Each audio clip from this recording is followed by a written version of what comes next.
The Alternative Dig Talk. Real issues, real talk. Hi Rogers, can I ask you something? Shoot. What does corruption mean? Well, summarily, corruption is abuse of public power for personal gain or for the benefit of a group to which one owes allegiance. For example, when a public office is abused by an official accepting or soliciting a bribe. By the way, private people can be corrupt too, like bribing police officers to escape fines. Okay. So exactly how does that concern me? Well, do you pay taxes? I guess, yeah. What does that have to do with this? Everything. Because those taxes you pay are supposed to facilitate services you use, like water, electricity, roads construction, medicines in hospitals, name it. Okay, that is much bigger than I thought. But it can be stopped, right? Well, yes it can, although it may not be as easy as it sounds. And here is the reason why. Corruption roots are grounded in our country's social, political, economic, bureaucratic traditions and policies. So, what has kept it going this long? I mean, why don't we stop it? Well, the main reason why it has been here for so long is because institutions are weak, either as a result of poorly defined ethical standards of public service, weak administrative and financial systems, or ineffective watchdog agencies. What can we do to stop it? At a national level, we must focus on strengthening the independence and effectiveness of public institutions that fight corruption. At a personal level, we must commit to never giving a bribe. I promise I'll never give a bribe. Well, that's a great decision you have made. Me and you now have to spread this message to all our friends. If we all do our part, corruption will be no more. This message is brought to you by Alternative Digital.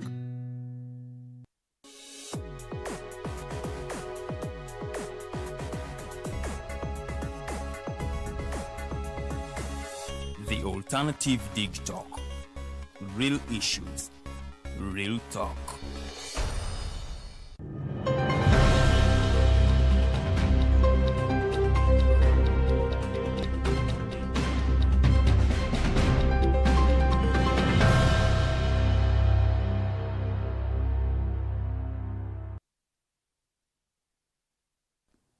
It's time for the mighty global news updates.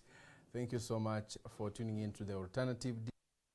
My name is Kenneth Rwemirembe. We are always here Monday to Friday, 8 a.m. to 10 a.m. to give you matters of national importance, give you the updates to make sure you understand what's happening in our country, Uganda, and even outside.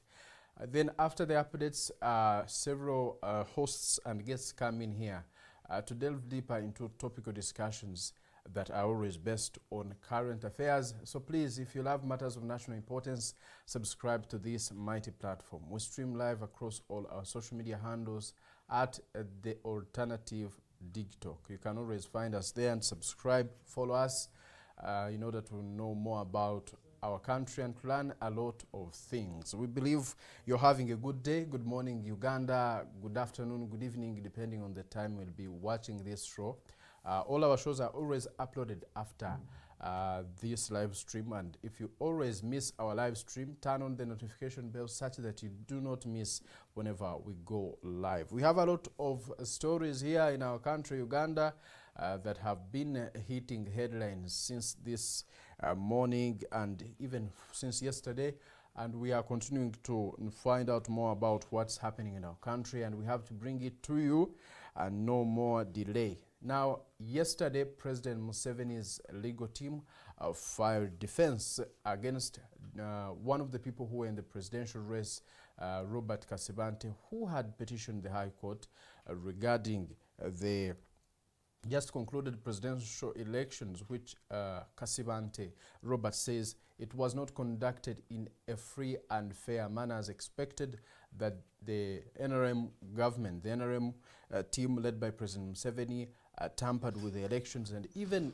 gave orders to the leadership of the Electoral Commission, something the NRM team says they have no idea about, that the NRM or President Museveni's team did not interfere with the Electoral Commission. They did not try to sabotage their work, and that the election was conducted in a free and fair way, and that there is no one to blame maybe blaming the president, Yoweri Museveni, and blaming the NRM people for sabotaging the work of the Electoral Commission. Robert Kasibante insists that President Museveni's victory, that he was declared with over 70% in the just concluded presidential elections, was all not true. He disregards these results, saying that he does not accept what came out of these presidential elections.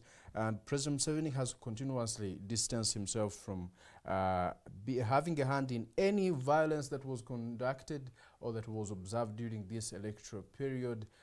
He says that that was done by the security people, and that him as a candidate in the race did not violate any laws, and that everything was done in the right way according to the law and in accordance to all the presidential laws that he had to follow as an individual, that he did not even misuse state resources, which Kasibante says that President Museveni was using state resources to even influence the election results, something he continuously denies and the NRM camp denies. President Museveni now in his defense says that he should be, this petition should be dismissed by the court, and even with costs. That is it. Out of the 8 people that were in this race, Robert Kasibante came 6th, and he says all this was because the election wasn't free and fair, and he calls the court to now call off the results and reject all these results, such that they can be dismissed, and we probably have fresh elections, or even the victory of President Yoweri Museveni is denied. What do you think about that? Let me know in the comments section.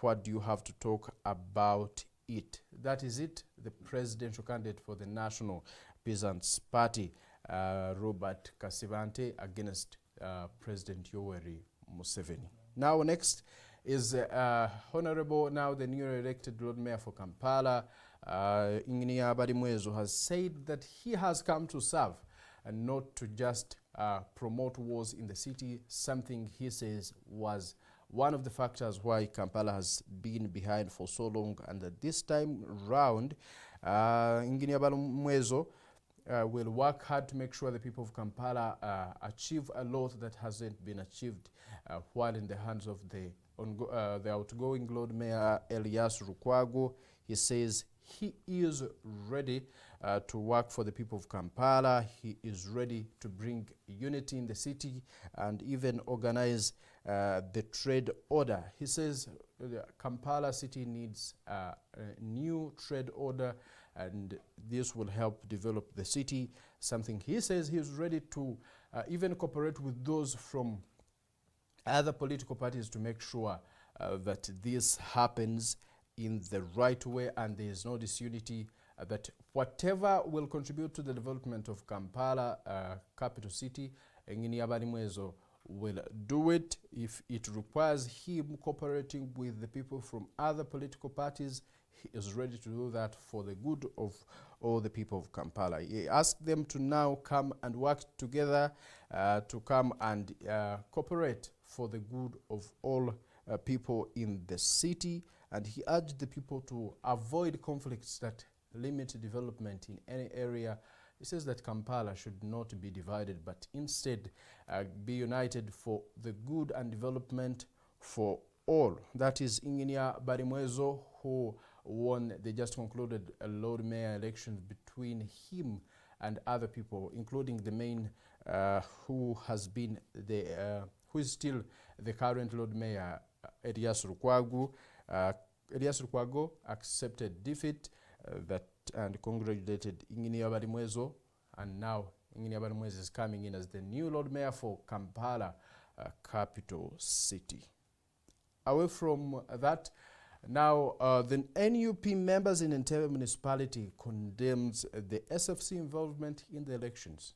The people from the National Unity Platform, especially now in Entebbe municipality, came together yesterday to condemn the acts being done by the security people in these ongoing elections, saying that the involvement of the Special Forces Command, the unit in the the unit in the army that protects the president and other high-profile people in the country, has now disrupted the electoral process, that they abduct and even beat the agents of different politicians in the race, especially from the opposition. The NUP members say one of their own NUP candidates, one of their agents at a certain polling station, identified as John Mosesi, was brutally assaulted by these SFC soldiers.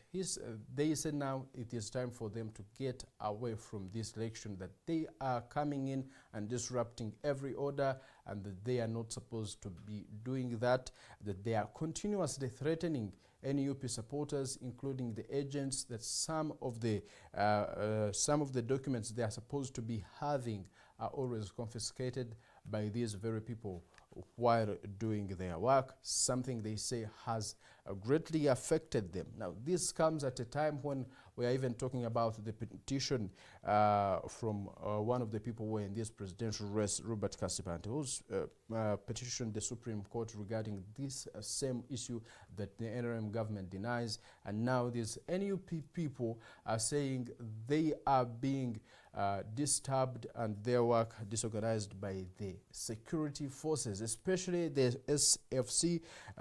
They are saying that if the president wants to be declared a life president, he should do that instead of organizing elections which are not free and fair. Those were the words from them, but Julius Mchungus, the spokesperson of the Electoral Commission, said whoever has any complaint should refer it to court in order to get justice, that the Electoral Commission is ready to hear them and to support them in any way if they go to court raising their complaints. If it requires the Electoral Commission to answer, they are ready, and that the Electoral Commission remains a transparent body for conducting free and fair elections, and that whoever did not accept the results or any process that happened in the way he did not expect or that was not in line with the law is free to go to court. Now, away from that, still today we are having municipalities, city division, chairpersons and councillor polls, and now we urge you to go and vote this particular day. The Electoral Commission has urged people to turn up in large numbers and vote for the right leaders and vote in accordance with all the election procedure, not to be violent at the polling stations. And still now people are saying that they may not turn up in large numbers as expected, and as the Electoral Commission has been asking, given the fact that even the just concluded mayoral elections, people did not turn up as expected. There was low voter turn-up, something now the Electoral Commission has asked the people to always turn up. We have been seeing drives within the town here asking people to turn up and vote. We are waiting to see how people turn up today to vote for their leaders, and we ask you to go and vote. It is your right to vote. Go and vote for that right person you want to see in that office. Please vote wisely, not because they have given you gifts. Vote for the right leader who will serve your interests as citizens of Uganda, and please do it today and maintain peace in whatever you do. If you go out to vote, do not leave violence there. Do not be the cause of violence. We still want to see you alive and happy, but after doing that responsibility of yours, going out and voting, it is your right to vote. Please do not leave it for any other individual. Go and vote. Now, yesterday still, the NRM government was celebrating 40 years anniversary since they came into power in 1986. After conducting a guerrilla war against the Obote regime. President Museveni, as the leader, became president on the 26th of January 1986. And now yesterday they were celebrating 40 years of being in power. And they had a lot to talk about. They had a lot to even share with the people, saying that the NRM government being in power for all this long, Uganda has benefited greatly. They are now growing at 7%. The economy of the country is growing at 7%.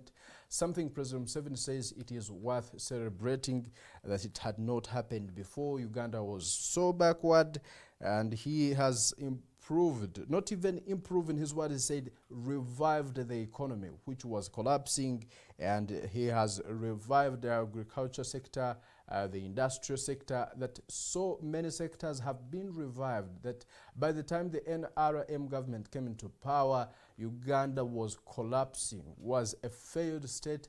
But President Museveni has now, with his people, has improved every sector, has revived it from where it was, and that Uganda is now steadily growing. And he also talked about the opposition figures who he says are using a terrorist approach. And he has warned them that the government will not keep quiet. His government will not keep quiet. He even urged the police to work upon some of the people that have been pushing the gospel of "you are the ones forcing President Museveni onto us." In the direct translation of their Luganda slang, which they say, "Mwe mutusibyeko akasajja," something he says that is a terrorist approach of politics, and that whoever has been prioritizing that should face the law, and that the police shouldn't even be quiet, as some people utter out statements like that, seeing others as a problem for voting now the president back into office. That whoever voted Museveni has been receiving these threats of "you are the ones forcing him onto us," referring to President Museveni, that all the voters voting for him are the ones keeping him in power, and that President Museveni will not tolerate such a manner in Africa and here in Uganda. All the people doing that are doing it unlawfully, and that no one should be threatened. Something he links to the low voter turn-up in the just concluded presidential elections. He says over 7 million people, 7 million of his voters did not turn up and vote because of these threats, probably from the opposition figures, whom he referred to as terrorists, that are using the wrong approach against the people of Uganda. He said this protest vote has scared a lot of voters from coming and voting, being afraid of even risking their lives to come at the polling stations. And he has urged the police to work very strongly and make sure this system is stopped of threatening people regarding their political beliefs. We thank you for being part of us from the very beginning of the Mighty Global News Updates. The Princess is already here in studio to delve deeper into today's topic of discussion. Do not forget to subscribe to our channel if you're watching us for the very first time. Good morning for now.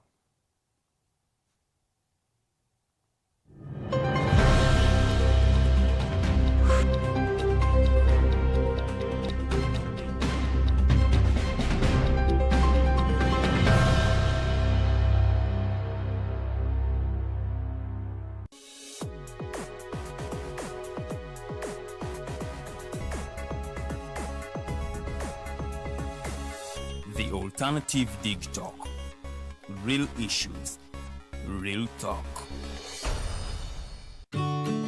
Hey Teddy, have you noticed how little attention science and health issues get in the media? Totally, Edgar, yet science information is very important. Yeah, for sure. That's why the Health Journalists Network is here. How can they help? They are a group of journalists dedicated to advancing public understanding of healthcare issues through impactful reporting on health and science. Oh, really? Yes, they meet up every month with scientists and researchers, policymakers, and activists at the Science Media Cafes. They then relay what they discuss to the public. Does that benefit us? Oh yes, very much so. This helps with health and science literacy for a healthy Ugandan society. Okay. I love getting informed about science and health issues. Health information makes all the difference between life and death. I'll look them up and engage them. That's great. They are based all over the country. Oh, okay, that's interesting, and they should be making real impact. They are empowering health communities through journalism. Journalists can save lives just like doctors.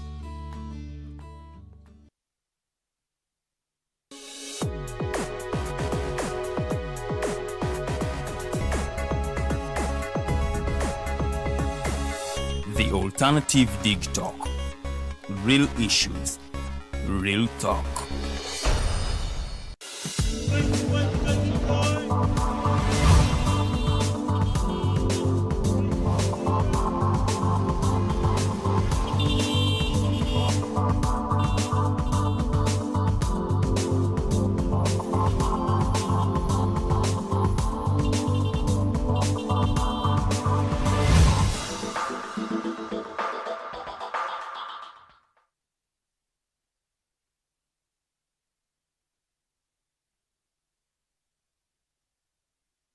Macha amalungi abatukereddeko nammwe abafunye kakuba mu bitundu by'e Kampala even in Mukono. I've been informed mufunyeyoko kakuba ko kumacha. Those are blessings fenga abakkiriza. Tumanya nti Omukama Katonda atera okutujjukira ate fenga abalimi neera tumanya nti awo season kaba kabonero nti season inaatandikira ddala esembedde okutandikawo okusiga. So tubakubiriza nnyo abalina plans ezigenda mu nnimiro musambyeko, so akakuba ako kalaga nti season ekomyewo. Nsuubira nti bwakedde ewammwe era njagala okubakubiriza nti we are live on Facebook and YouTube. Osobola ogendayo not following ate n'ogoberera discussion eno nga bwetambula, no sharing opinions zo naffe oba suggestions ng'okozesa comment section ku Facebook at the Alternative Dig Talk oba Dig Talk TV. Kozesa comment section, teekamu endowoozayo, tujja kubanga ate tugisoma oba ekibuuzo. Ate ku YouTube era ojja kutusanga ku the Alternative Dig Talk. Ojja kubanga ate oteekamu ekibuuzo kyo oba endowoozayo, tujja kubanga ate tubisaayisaamu amaaso nga show yaffe bwetambula bulungi nnyo. It is a Tuesday, ennaku z'omwezi ziri 27. It is the last day that we are having elections in Uganda, era nga olunaku lwaleero tugenda okubanga ate tusembayo okulonda. Eyo nno election cycle tugiggale, gwe walonda oba gwe baalangirira oba si gwe baalangirira, njagala okutegeeza nti mu kalulu mubeeramu awangula n'awangulwa. So we baba bakuwangula, it is okay, toteekawo kavuyo nnyo, leka ate ensi etambule egende mu maaso. We wait for the next cycle of election mu 2031 oddemu ogezeeko. Bw'oba wawangula, it is your time okubanga okolera abantu bewasaba okukiikirira ne bakuteekamu obwesige. Ngenda kubanga ate nyaniriza ate omukulu gwe ngenda okubanga anyumyamuko naye katono nnyo omugenyi wange nga tannatuuka, tujja kusobola okubanga tunuulira abavubuka butya bwe beetaba mu kalulu kano as we wait for our guest okubanga atwegattako. Omukulu Kenneth Robert Simbira, you're most welcome. Thank you Mumbejja kunyaniriza eno gwafugayo na enkomeeri ewasooka Aweewaawo alhamdulillah obeere n'omukontrol. Nzaale n'Omumbejja mbalamusaako abatulaba olunaku lwaleero, mwebale kubanga muliko the Alternative Dig Talk.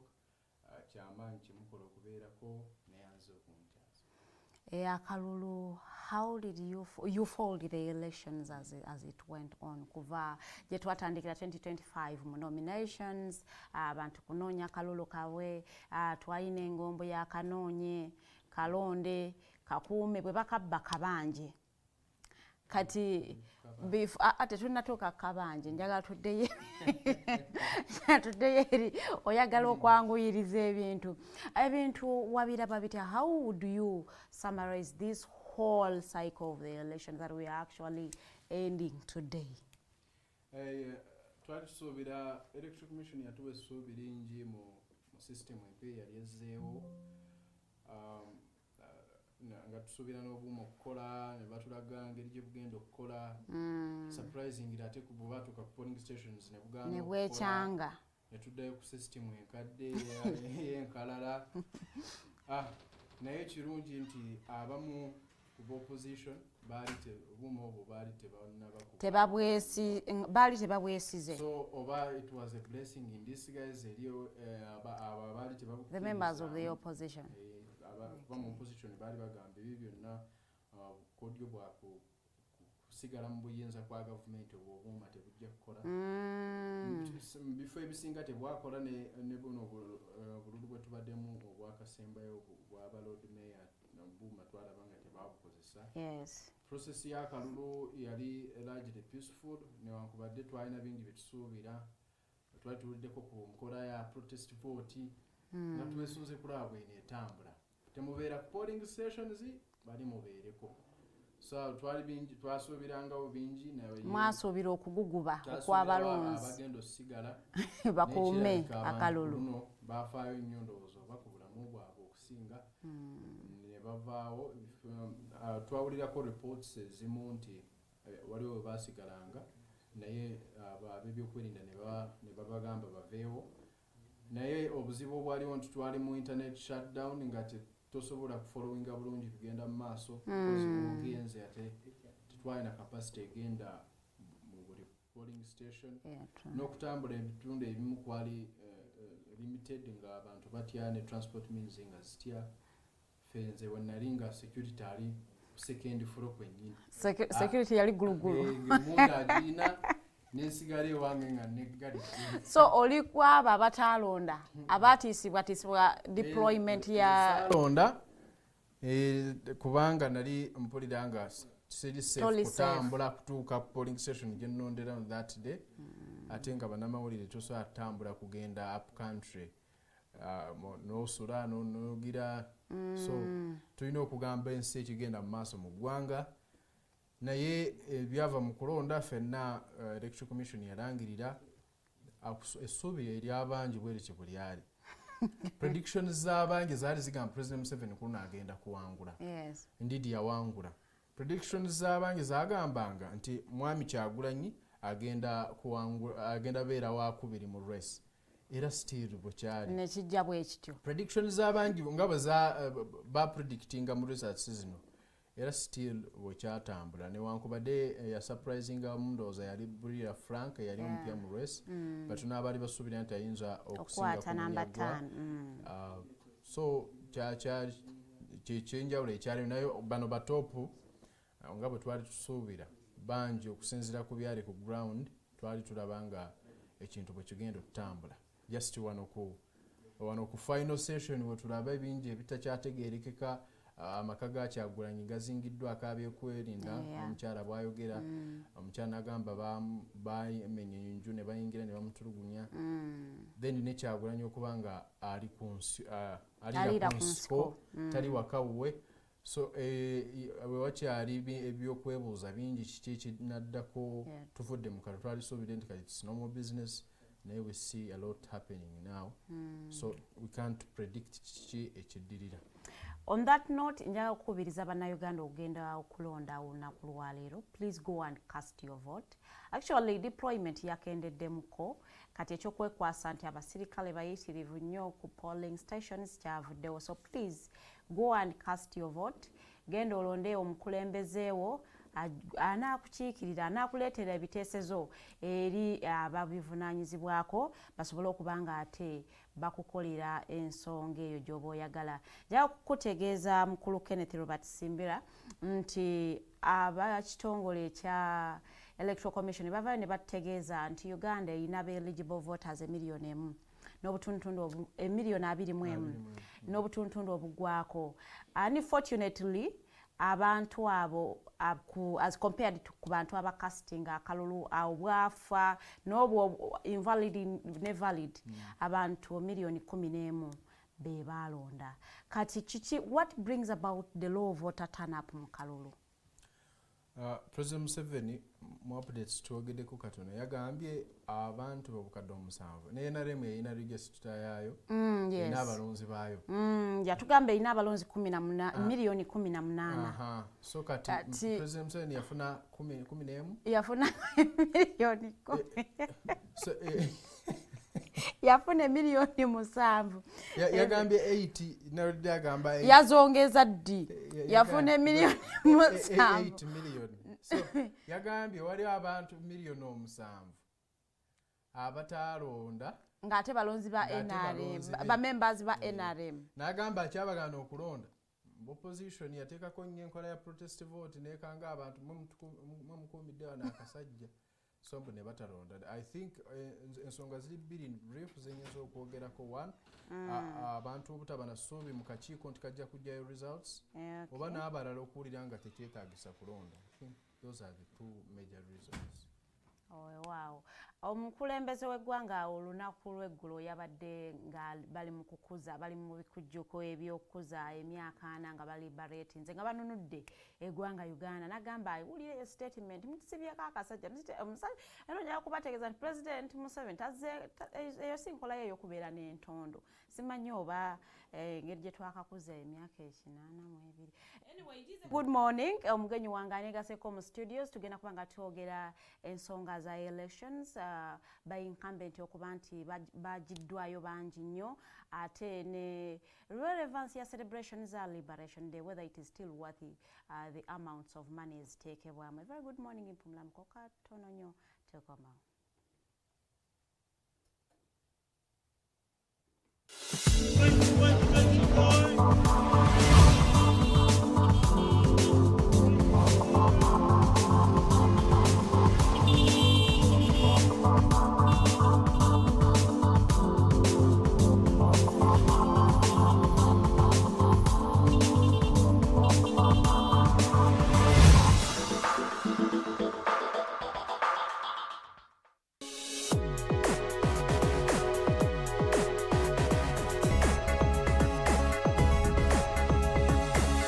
The Alternative Dig Talk.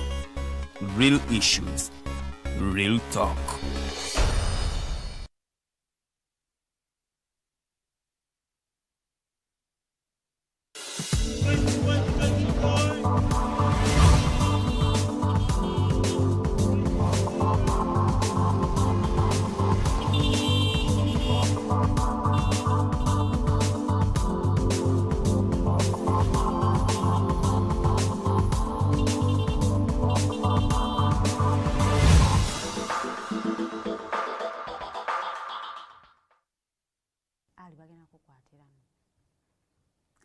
Okyali ku Mighty Drive tubeerawo everyday sawa zibeera 2 ez'okumakya wanya tuba twogera ensonga ezikwata ku ggwe nange ensonga ez'eggwanga Uganda ensonga ez'ensi yonna okutwaliza awamu awo nno wenkubiriza osobola okuba nga ate following a discussions etubeera nazo mu studios osobola okuba nga oli very informed osobola okuba nga naawe away from where you are you can hold meaningful conversations nga ate osobola n'okuquotinga abantu abali very credible ababa bawadde such submissions tuleme kubanga tuli mu conversation nga tosobola kubackinga your information because you are giving your opinion that isn't even verified or backed with facts. So ffe wano tunokolayo abantu abali very resourceful nga abantu bano bawayo obudde bwabwe ne basoma ne researchinga so the information they give is most of the times if not all the time ebeera verified. Olunaku lwaleero nina omukulu ow'ekitongole kya Alternative Dig Talk nga yakikulira ye nanyini kakitandika omukulu Norman Tumhimbise is an author and he is still a political activist, a human rights defender. Yadde nga ennaku zino emyaka giwezeemuko nga tetukyamulaba on the front line but still avaayo nnyo okubanga akola his political submissions analysis ku nsonga eziri very political era nga ebiseera ebisinga waneno tumuyita political prophet lwakuba ensonga ebiseera ebimu akola prophecies ezitali nnungi gundi oyo ajja kufa n'afa so biba tebinyuma but I want also to implore you to look for his literature osobola okuba nga omusomako then you will know omuntu gwenku nyumiza. So I welcome you sir in the studio. Is a very good morning. Good morning abatulaba n'abatuwuliriza. I want to believe wali abatuwuliriza nga tebatulaba kisobokera ddala obuzibu abatawulira ate nga tebalaba kati abo bo bino bagenda tusonyiwa bagenda bayita mu maaso naye nti tebagenda abatawulira nga tebalaba tebawulira tetuyinza kugamba muno bagenda bayita mu maaso kubanga batebagayina so babigenda bayita mu face babigenda bayita mu face otherwise mwebala okubeerawo nga mutulaba ya buli omu alina kyakoze okubaako kyagatta ku ggwanga bagyebale then n'abalina kye bakoze okubaako kye bajja ku ggwanga kama balaba ng'emisana n'ekiro. Well, wow. I don't know whether I should start with the activities that happened yesterday or what tutandikene activities zibadde mu election cycle, but katandikene liberation. How does it feel to be here after the celebrations of the Liberation Day? Do you feel like Chintu Ochenyumirizamo that Uganda is still holding these celebrations, or it is something that you actually feel very angered if you hear we are celebrating Liberation Day? Celebrating emyaka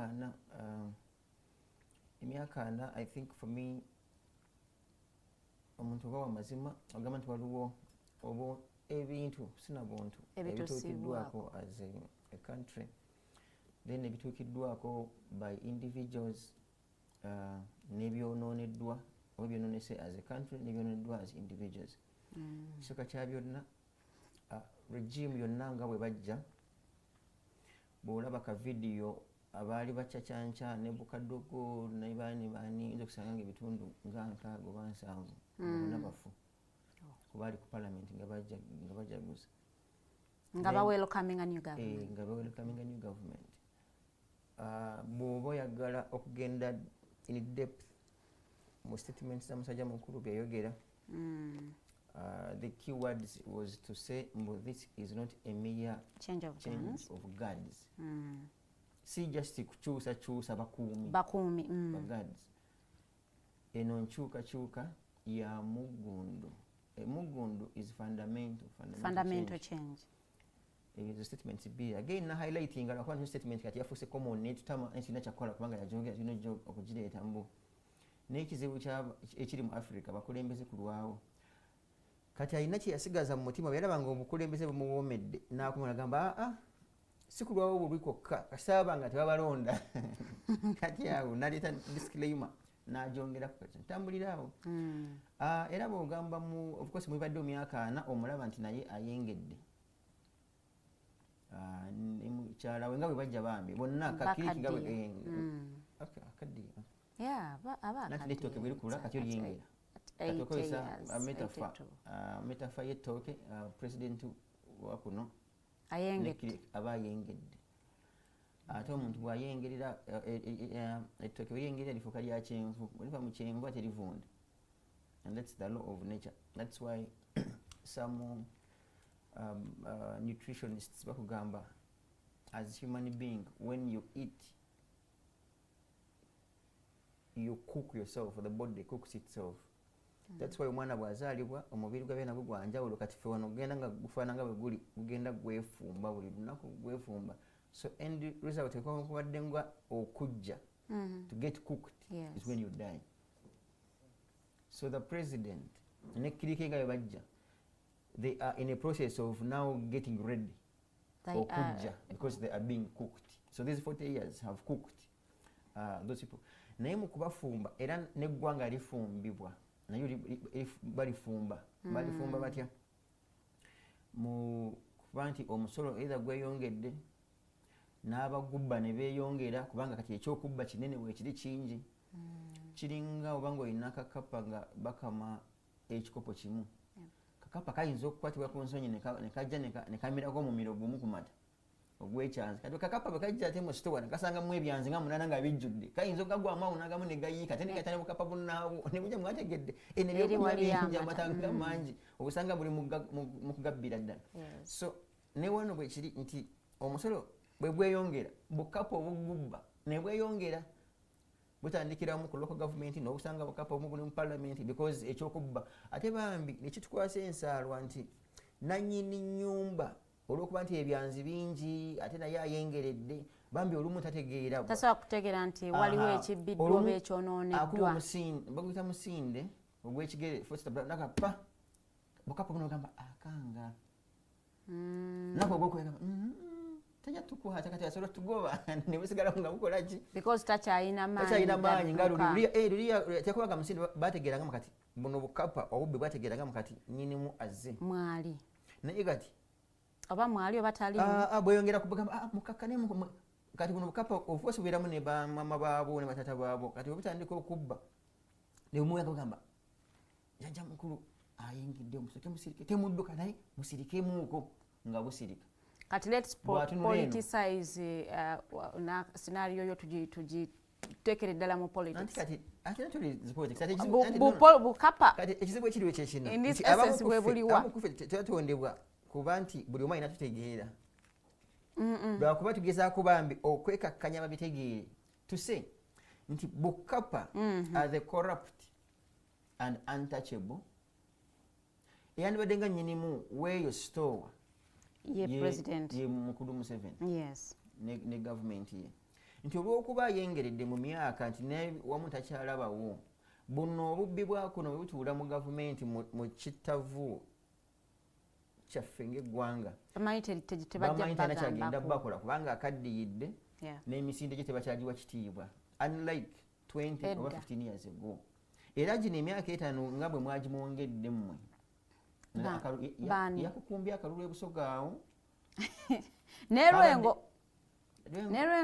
yajjeyo akalulu sisi yali tayinza butamunoonyeza kalulu so abamuyambyeko okumwongera emyaka gino 5 aye kati agenda kubanga manyi waliwo kyebagamba ente enkadde yo just kyebesigazza ngumbagumba nakuva mu maziga in most cases yadde bagiwa ekitiibwa mu gundi mu kiraalo naye bate kyalina kyamakulu era ne baba bagenda okugula tebagisongako era nannyini abeera agamba beene genda kufa ddi era agamba tetera na kuliira wala ebeerawo bagyetera ebikuta mu kibbo n'ebeera round kati bate kyalina impact y'amaanyi ng'oggyeko erinnya so tuse gino emyaka gyammwe 5 it's trouble so the 40 years bugenda ku mulamwa nalabadde ddala muno was it commemorating no celebrating commemorating their hero or something if I may be reminded naye bangi abamufuddeko abamu nga bamufuddeko because of his negligence nga mukama waabwe nga bandi badde babeera because bangi bw'olaba waliwo Canobel suffered a lot yabeerangawo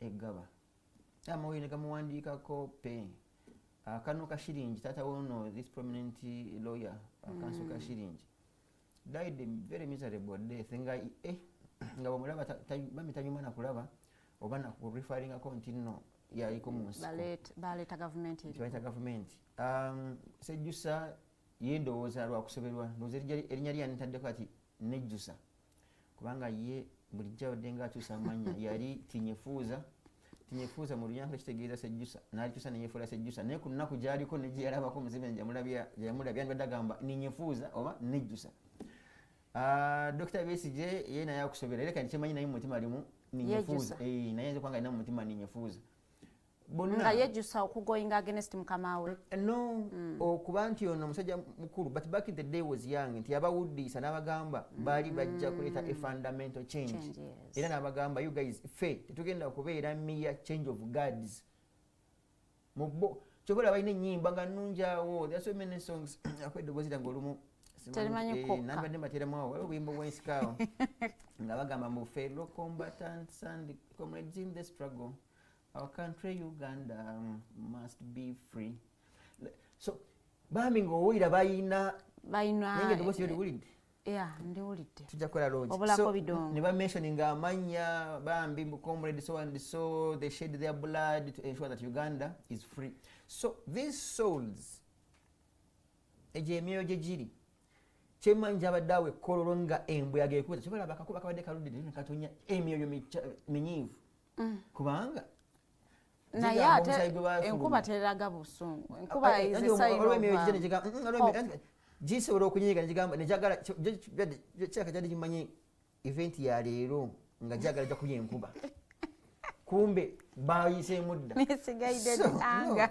kumbe bayiseemu dda so gino emyoyo bambi mbu they would shed blood and ensure that Uganda is free they would mention names nga bagamba the late vijana bwe buvubuka obuto bambi era bamentioninga mu luyimba olwo mbu the late vijana who perished in Katonga because bwali bungi nga bwe bawaayo ku front line nga tulina experience nga bo baagala buba shielding era buno bwana bwala mu video bukadogo mukulu Museveni ne banne babuteekangayo nga bo bagala be protecting bo busaanewo, then maybe in the future of course obusinga bwalina orphans, so bwali yalinga bait nga balaba tebulina kyebufiirwa nga bwenoka kyova olaba bwodduka emisinde n'otuuka kati wano wetuli, era yalalikira nnyo abavubuka because he knows but in most cases any other person can either use them or work with them because they don't have anything to lose.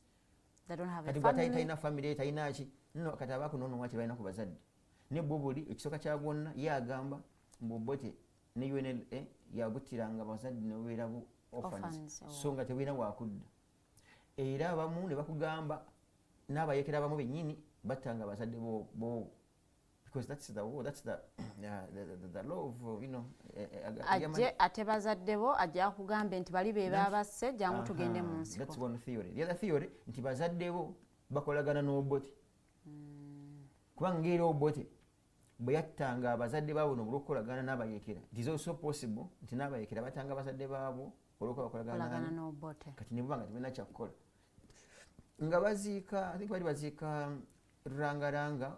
No, either bali baziika Rurangaranga oba Adonia Tiberondwa. Otafiire yagamba in broad daylight speeches ezo simanyi bazikyayo ku mitimbagano baki nayagamba mbufe twayambalanga ebitishati bya UPC ne tutemula abantu ne tutta abantu biki ngagamba ngono nga bukodyo bwa NRA then enkeera ne bagenda mu kibaba wewe utafiire teki kirungi kya utafiire kyaka anyway mukiga his blood mukiga amazima kwatudde so abun je bali.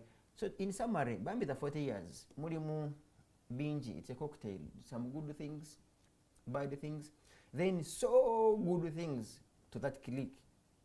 Kubanga bambi musajja mukulu omulaba ina motoka ndoza ziringa 8 inako nyingi inako ndoza ne sitting room zona kategori times after celebrating emyaka ejana. Then of course nabonye nabo mwebali. Then nafe nawo kati gwe simanyi nawo ogwa. Botunulira ku celebrations ezabaddeeko the chest thumping okwewaga okulaga eryanyi as you contrast it to the elections as they have happened oyinza ku concluding otya katananyo nga wetulaba kagondi ka video akali ku gondi nti amaje ndoza nabagambako ko wano back in the day nti bwe bajja because gidadile muzeyi waffe happens to be one of them back in the day okuva lwe bawamba 86 paka nga mu 9 or there about bali bakolera bwerere nga tebali ku musaala era my father bayinanga ame shop bagitaga ame shop ngeri mu industrial area nga bano nayo ne Museveni abalwanyi bamanyi kyayinga amanyi kyebagala yabawanga bomba zitanga bomba za sigara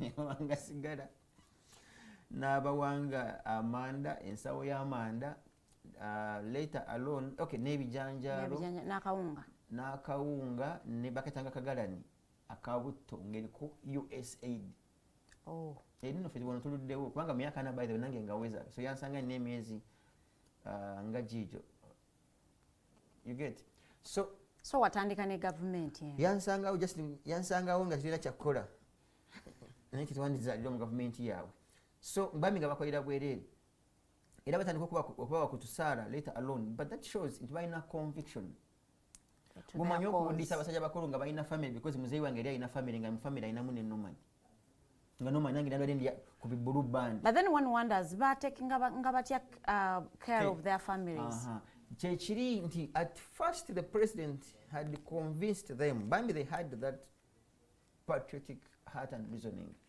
era nga bakubazi parade ekipindi kyakubagamba eggwanga terina tereera katokitereze public service mu amaje mukwatire mu kyobola even in my books I've written nti by 2001 my father was earning emitwalo 11 mu kasanvu muzizo as a sergeant just recently one biri gumu when I was in senior 2 emitwalo 11 mu kasanvu muzizo era nga tugenda embuya my father bataliwo n'ensigninga n'enzijjayo so naye mu 2000 awo already nga in courts bano bamafuta mingi ababbi bakuno katugeze nga parliament ne bane n'abalala ba public service nga bafuna sente nyingi as compared to UPDF. So UPDF batandika ddi ofuna omusaala? UPDF zatandika ofuna omusaala around 1990 era nga ziringa mu mitwalo 3 mitwalo 4 depending on your rank. Naye his focus at the time was to build public service. Era nga amanyi mu parliament yanti yekola amateeka n'abalala bayinza okumuja mu buyiza bo balina kasala kali wakiri naye yonga UPDF era kyovola bulumu bwe bazigwamu ne babeera excited batandika okuba amataka bakazuka gamba bulijjo ba MP bafuna guno omudidi nabwe bwewuunya because they are kept in barracks earning literally nothing. Era abaali omutima omubi banji, I will not mention names for now because their families could be there with their children, but ankangokola okunyaga, they would use the guns ne bakola robbery. Era mwebali ne abamu of course ne babata bikigo bityo abamu ne balabanga tebasobola gumiikiza ne bamwe kutulako ne baddayo mu nsukati. So there has been a lot in these 40 years. Okay. You were asking that 40 years you said as you were saying mandate ya electoral commission ebagamba okutegeka akalulu akali free, fair and credible. Akalulu katuvuddemu as you listen to abantu abakogerako in reference nja ku referringa ku international community bagamba nti we have had a largely peaceful election. Did we want a peaceful election or we wanted an election that is free, fair and credible for the citizens ba Uganda okubanga balonda abakulembeze baabwe nga tebakwatiddwamu? Nanti challenge y'ebintu ebimu mu nsi muno nti osobola okuwulira ekizimbe ng'abantu bawambe ng'omuntu ataddeko gun point nga tebaleekaana kati woyita onogamba kifo kiri peaceful kuba tewali kerembe emirembe kati bonna byobserving it can also be possible nti ezo kwanga Uganda bwe yabadde the entire process obutafaanana naba observers abo n'abalala. I think it is to interrogate going deeper, what do we mean by saying something is peaceful? Because most times even when something is torn into pieces it becomes peaceful because it cannot unite and speak or become more important. So nikibango obwawudde kamuje kali akakunkumu kamuje kalaze neke kasirikireyo because there is no room to unite and push any cause. So by and large you may agere ketwali mu blackout ya social media tetuyinza teri muntu ayinza kuvaayo nakuwa either or era tutwala kifaananyi kino kyakungulu it was peaceful kubanga n'abayinza okubanga bayina bye baakwata mu lunyaku ne bagamba kitandugaho tekinvaako gamba oyina evidence eraga nti yakalute nofa kimugunyu nga ndoza gitwalira Katonda nalabye kye baakoze ono oba nga newankubadde waliwo blackout nga nabyo tebyaliyo. That's why you see when we are here some of us we don't want to be too extreme. But we have incidents of violence that happen that people know. Nakyo ebyakugambye because olumu nze manyi waliwo abatulaba nga bo bambi ng'emitwe gyasala leero nga baagala tubalowooleze nga twogere ebyo bye balowooza aye noyagala okubajjukiza nti Katonda yali alina obuyinza okututonda n'ateeka omutwe nga guli kugombolola nga ffenna tugendayo ne tubuuza omutwe guno gwalowoozezzaaki naye kati buli omu yamuwa mugwe kati abantu be batubambi bagamba lwaki tewandiise bino n'omugamba buli omu atambula n'omutwe gwe. Katonda y'omu ku bwongo bw'alina obwamututondesa era asobola okukwata omutwe gumu buli gombolola n'agiwa omutwe gumu ne tukira n'ebiwuduwudu ne tugenda kugombolora kati leero tugenda kwogera kire gutugamba tulowooza eki ffenna collectively but we are independent. So embawano mbakwesa gwange nawe njagala okwesa ogugwo nooli nakozesa ogugwe kati kankozesa ogwange because we have each one of us has their heads, we don't have a collective head. Yeah, true. So nze ngenda kulowooza nga bwe ndowooza nti kiyinza okuba nti fine waliwo ebyaliwo nga bambi abantu amu abaabikwata batya okubifuluma. Kiyinza also okuba nti nabyo tebyaliyo.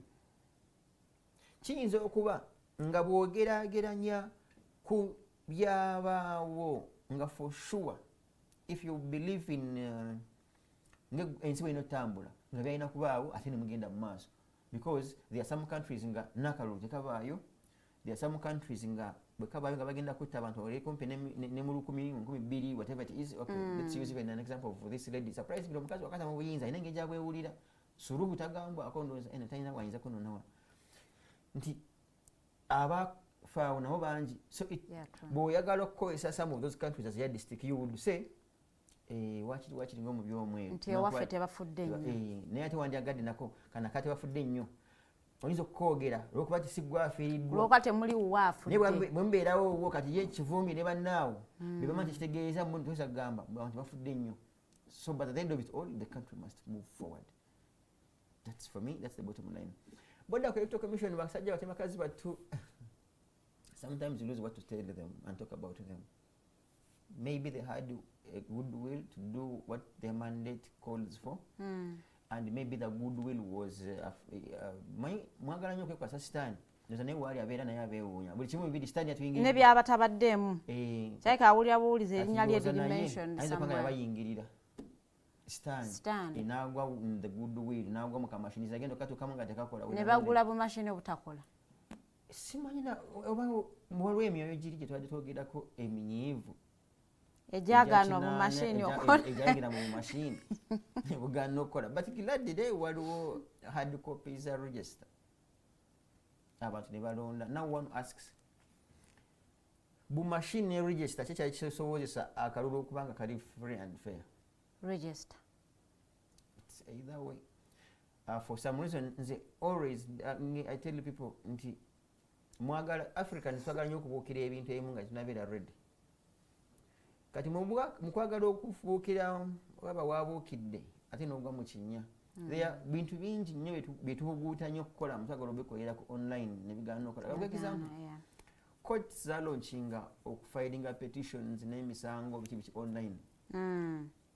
Naye bwe babuuza ne Chief Justice yavuddeko ye kenyini ayinza kubanga nga ku kompyuta okugikozesa amanyiko ebitundu nga 3 ku 10 nga ojja kukopeninga emails nasoma ekiwandiiko naye going deeper nga tabimanyi kwanga ogwo omugigi gwabwe tegubitegeera si byagwo.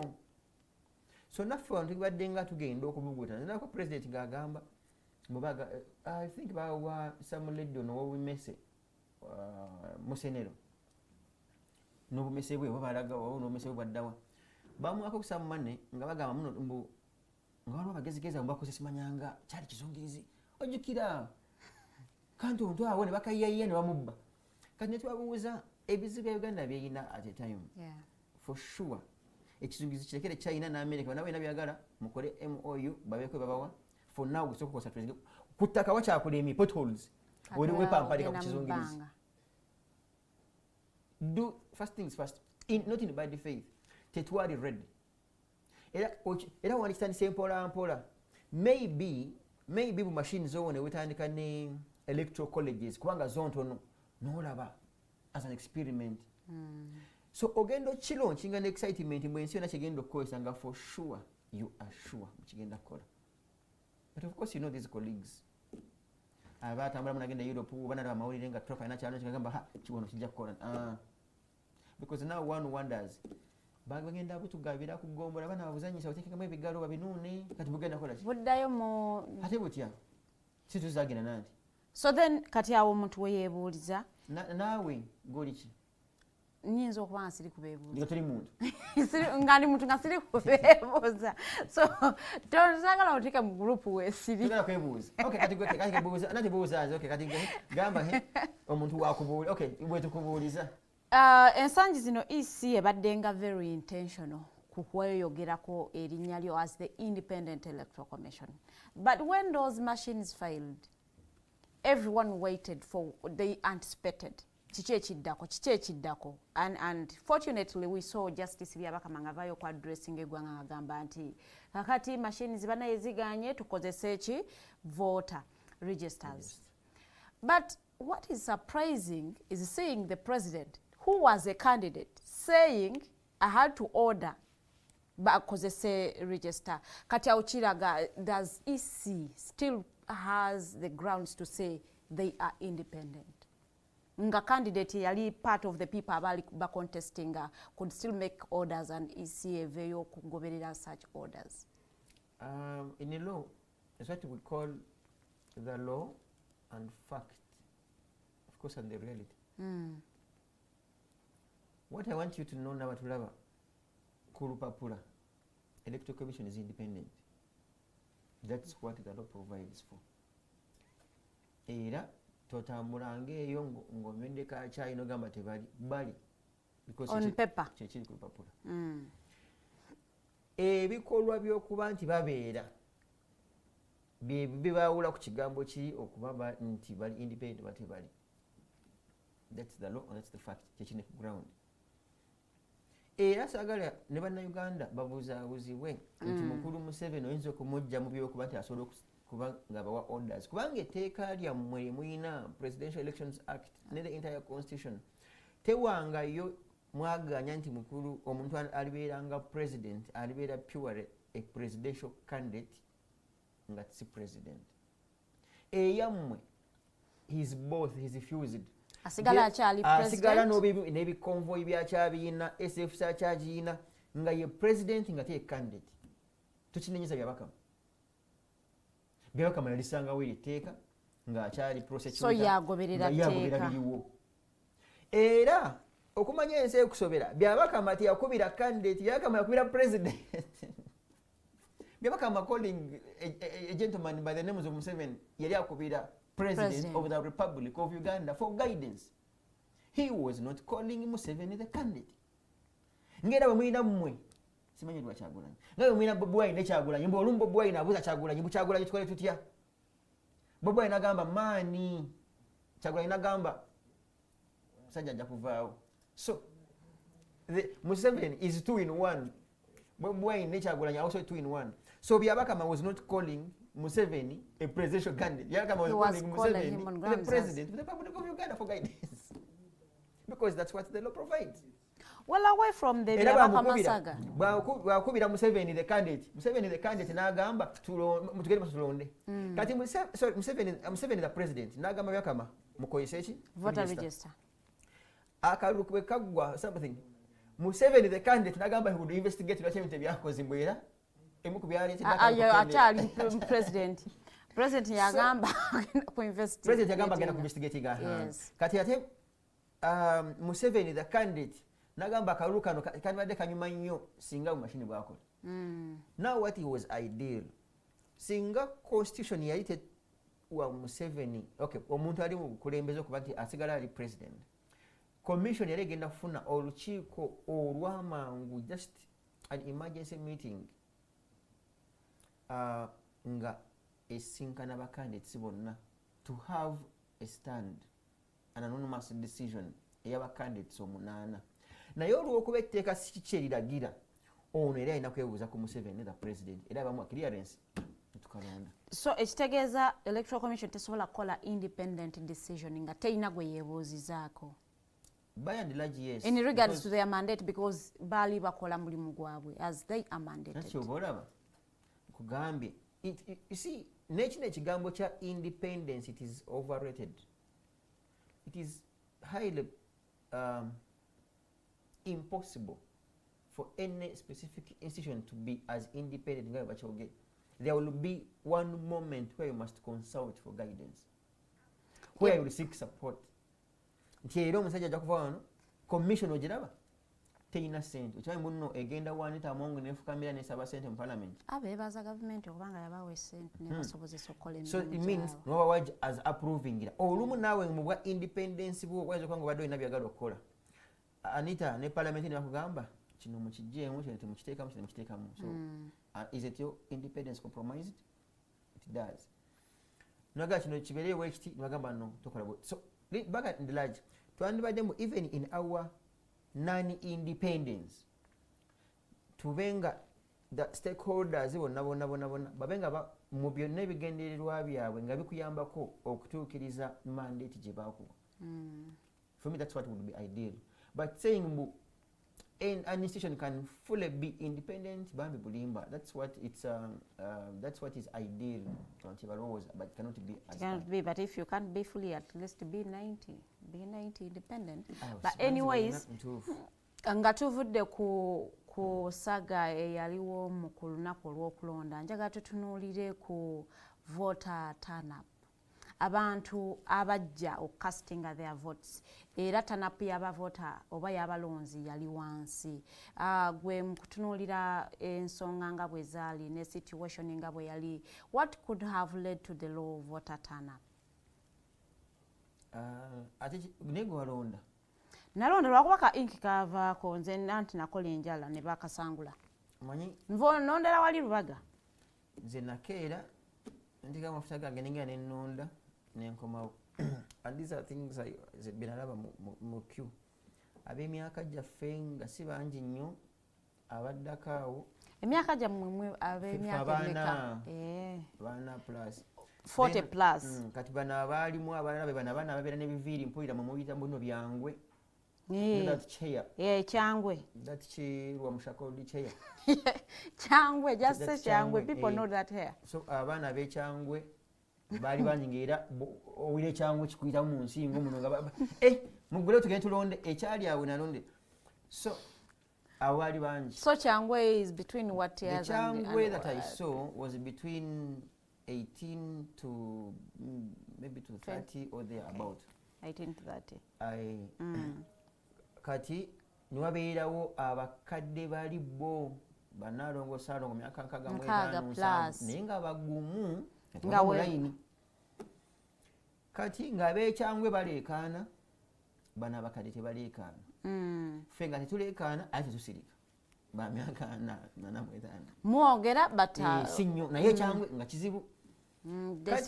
Obuzibu bw'ekyangwe in my view kyeka kino ekyangwe kikoma nnyo mu Kampala metropolitan and some municipalities in my view. Kubanga nekino ekyangwe bw'okikolera ebijaabe wanaalongo where I am born ozuuka tekiriko nga yakisaze.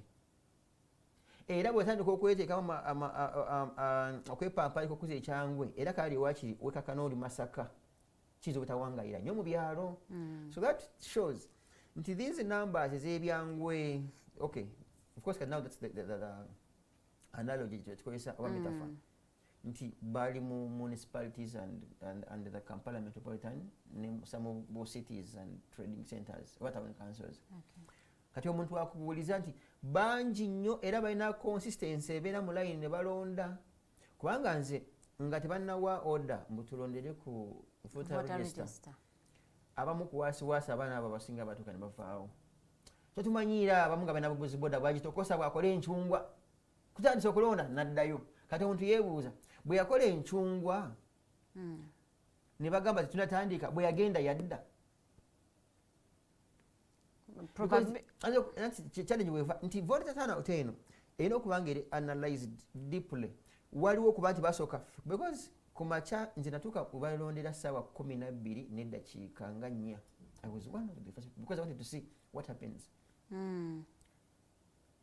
Bwe ntuuka queue yali mpanvu abantu baali bakedde.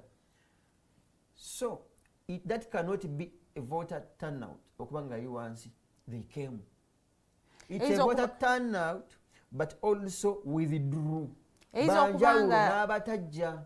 Eyinza okuba nga yali bwetyo mu bibuga nga mu kyalo tebajja because yesterday twabadde wano n'omukulu Matoviani ng'agamba ye waalondera zaatuka ssaawa 4 ng'abantu bebeetaaga namba gye beetaaga ey'abantu 10 okwobuzavinga nga baopeninga districts nga tebaliwo. It is likely. But let's go back to the integrities zenyini nze mbadde ku assessment eya what is likely. Kati awo otuuka kucha okuba nti bajja ne babeera disappointed ne baddayo ekyo kirala.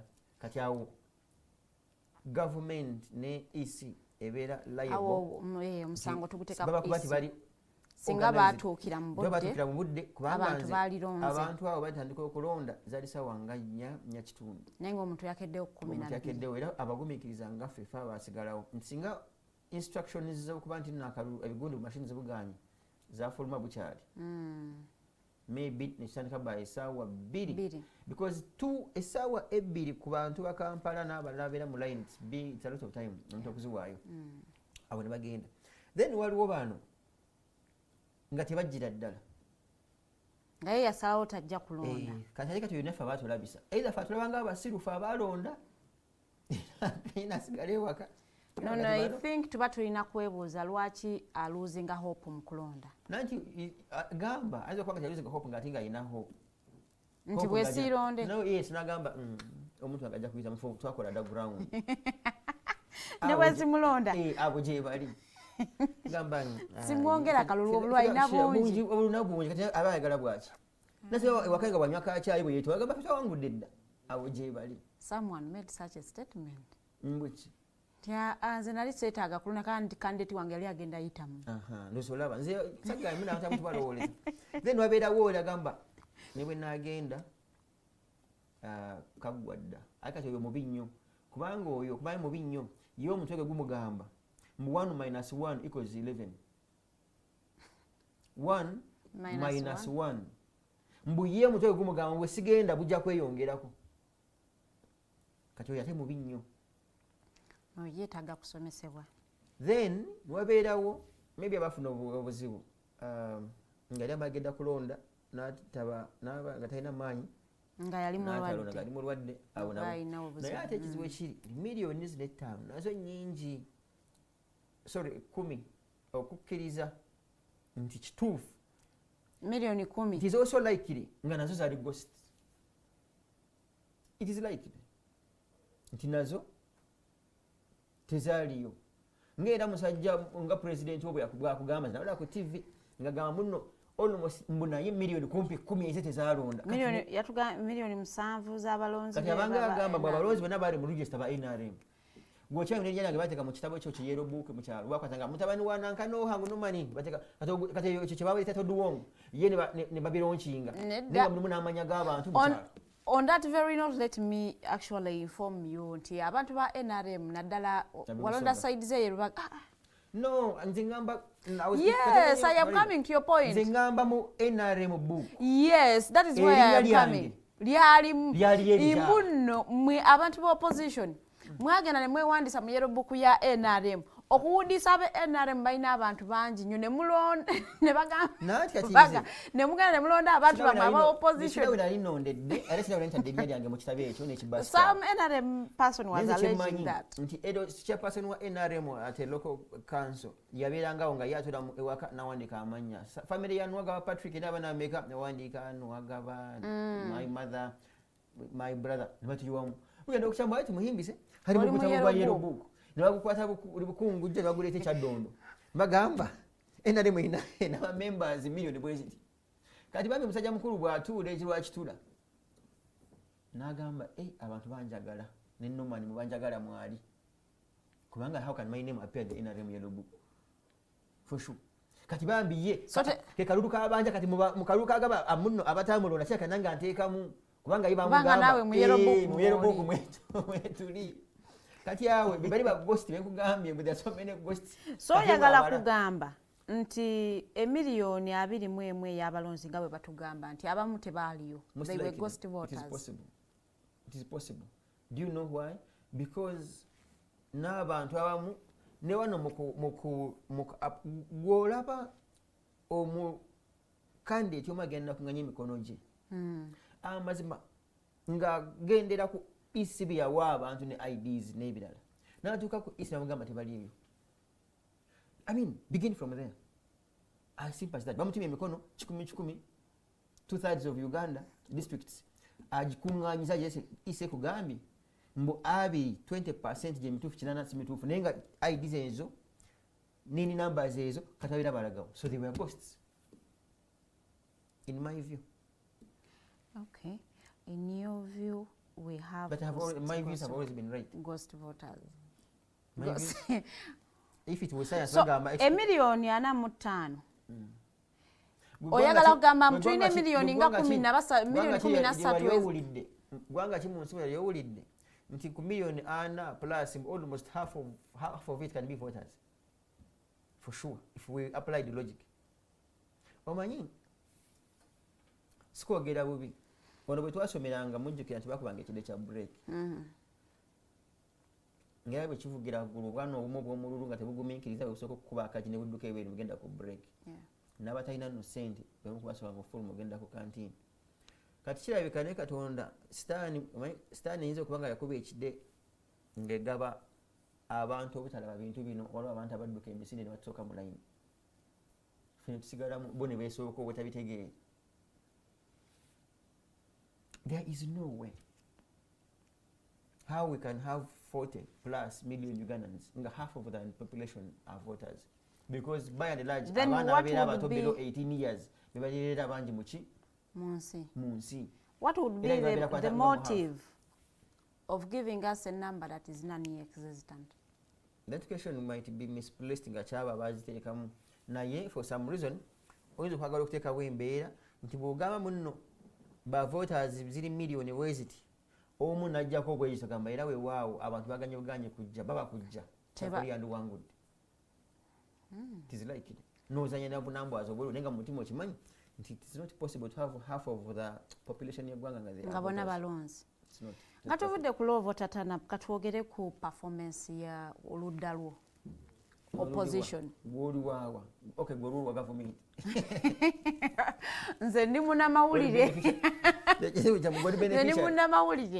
so opposition and its performance generally, how would you describe it?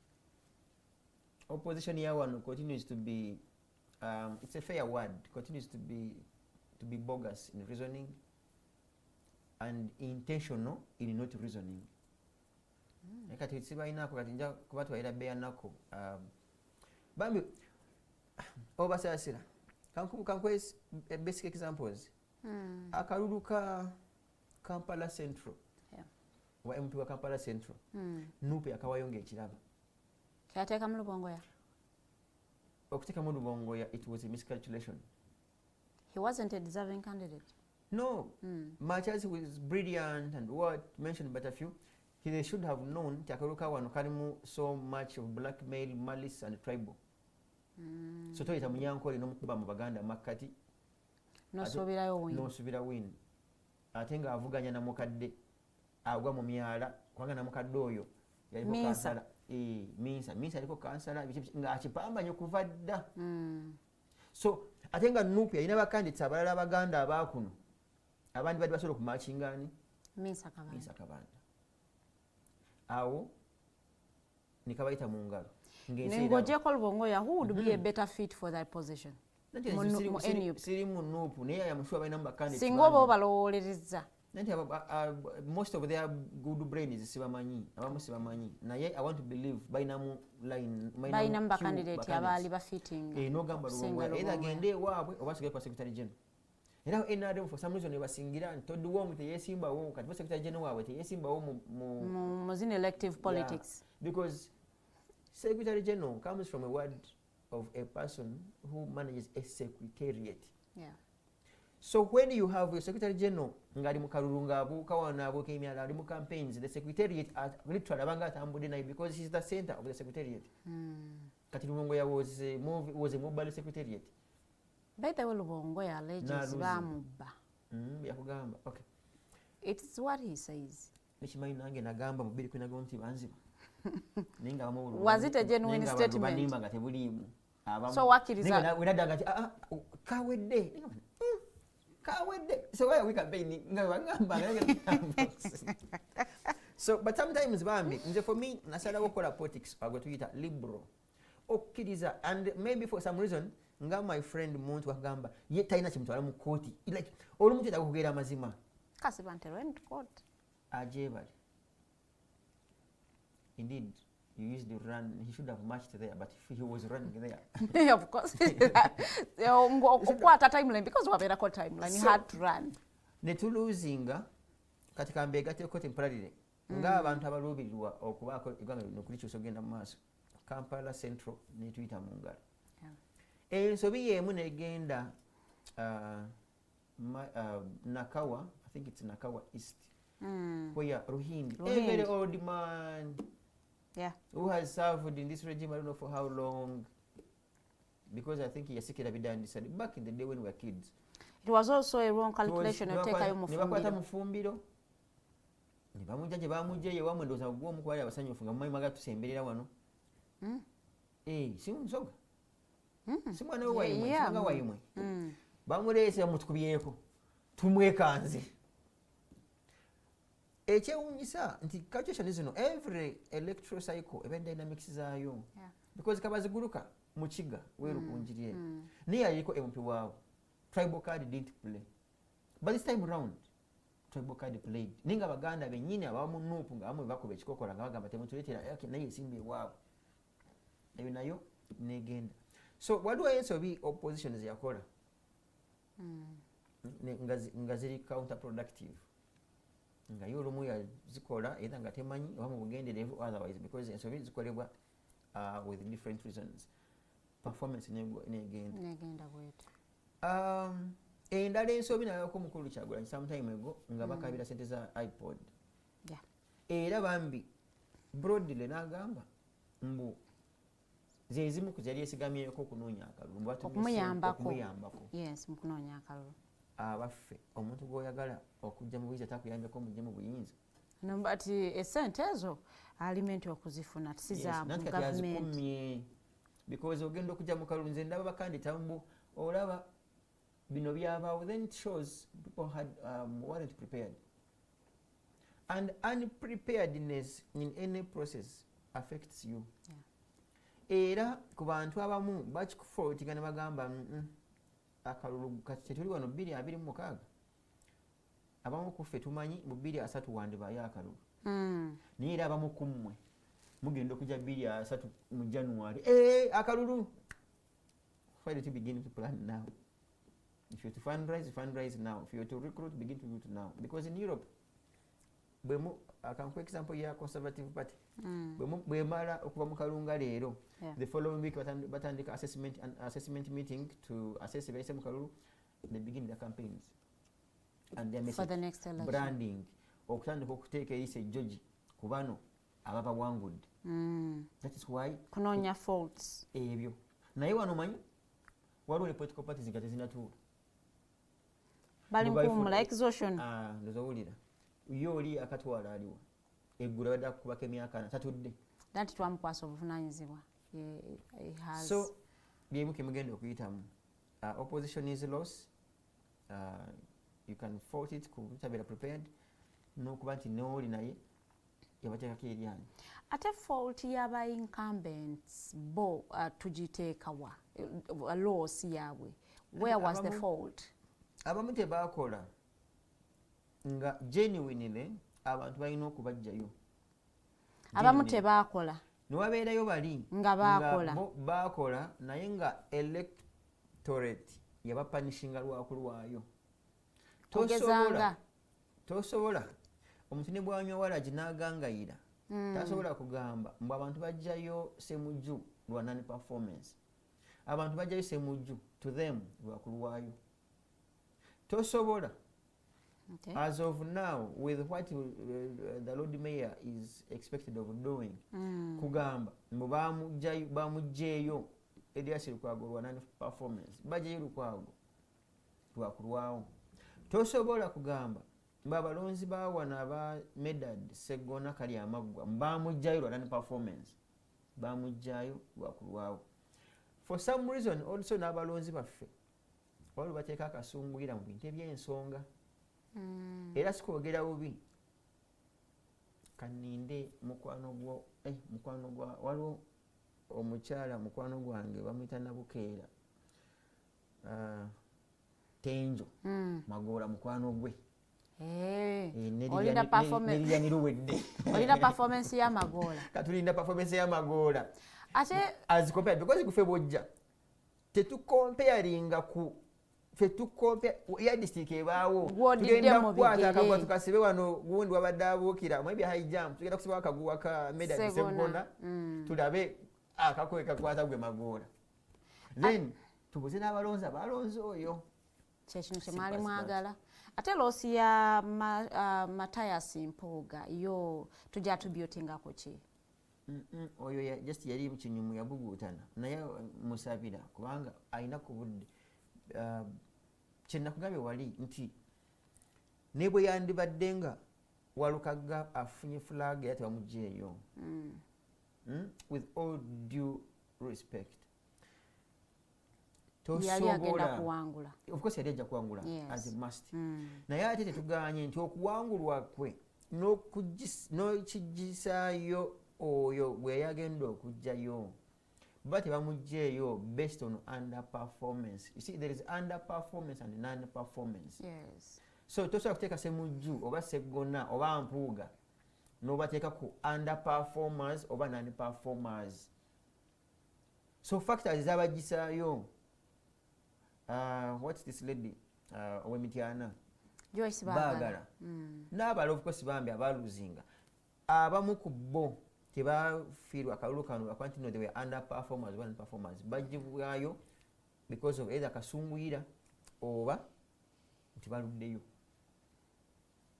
Nati surprisingly wandisanga waliwo omuntu eyalonda mbu semujju aluddeyo ate wano Museveni n'amuwa nga ye ku Museveni alaba taluddeeyo ate semujju aluddeyo because bw'obalasa mu constituencies obululu obumu MP ng'ayina butonoko ku bwa pulezidenti wa NRM nga Museveni ayina bungi ate nga wano bano balina butono. Kisookera ddala, a lot of us have sung this song of the unity within the opposition era nga tulowooza nti kyekiyinza okuyambako opposition okutuukiriza ebyo byeyagala okutuukako, but wotunuulira mu kalulu kano ke tumaliriza olunaku lwaleero olaba nti opposition wetujje opposition yajjeewo munne nti baleetanga awaali Lukwago ne bamuteekako same opposition nga mwekuba. Don't you think that is also part of the reasons lwaki opposition isn't performing as expected? And the opposition here one is the opposition of eating, politics of eating rather. Ebitundu kinana babeera bafuuyira akagalo bagende balye era celebrations z'abantu zebakola ezibali mu kukola nga kyebajje bawangule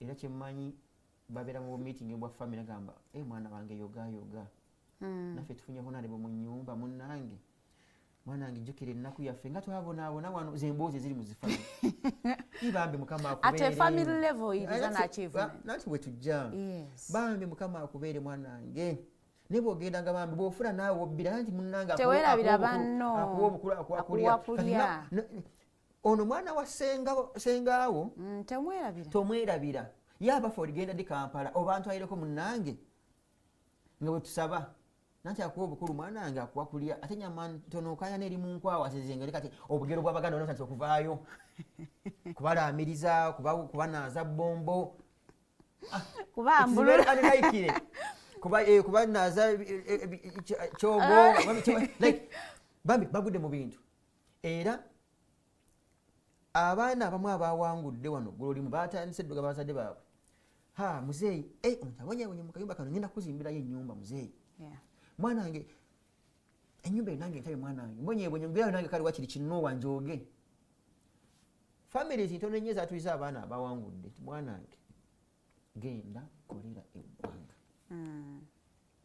you get kyova olaba bw'ofulipinga bwoti amaziga agali ewa lutamaguzi ali bwati ajja kali mukagenze kyekikulaga mbu the levels of unemployment and joblessness here bambi don't worry young people also worry old people era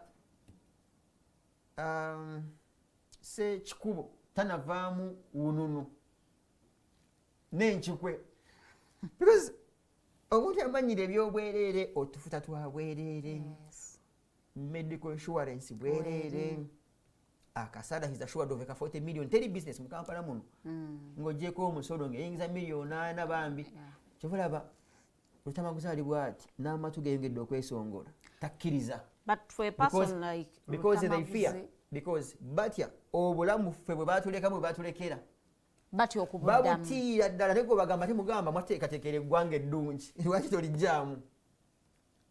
So bw'obeera mu that kind of politics, opposition can never work together okutwala eggwanga lino mu maaso. Buli omu aba ayagala akayane abeeko kamaanyuula ku kibaasi kiruka gwe jamuteekako bali mu ezo.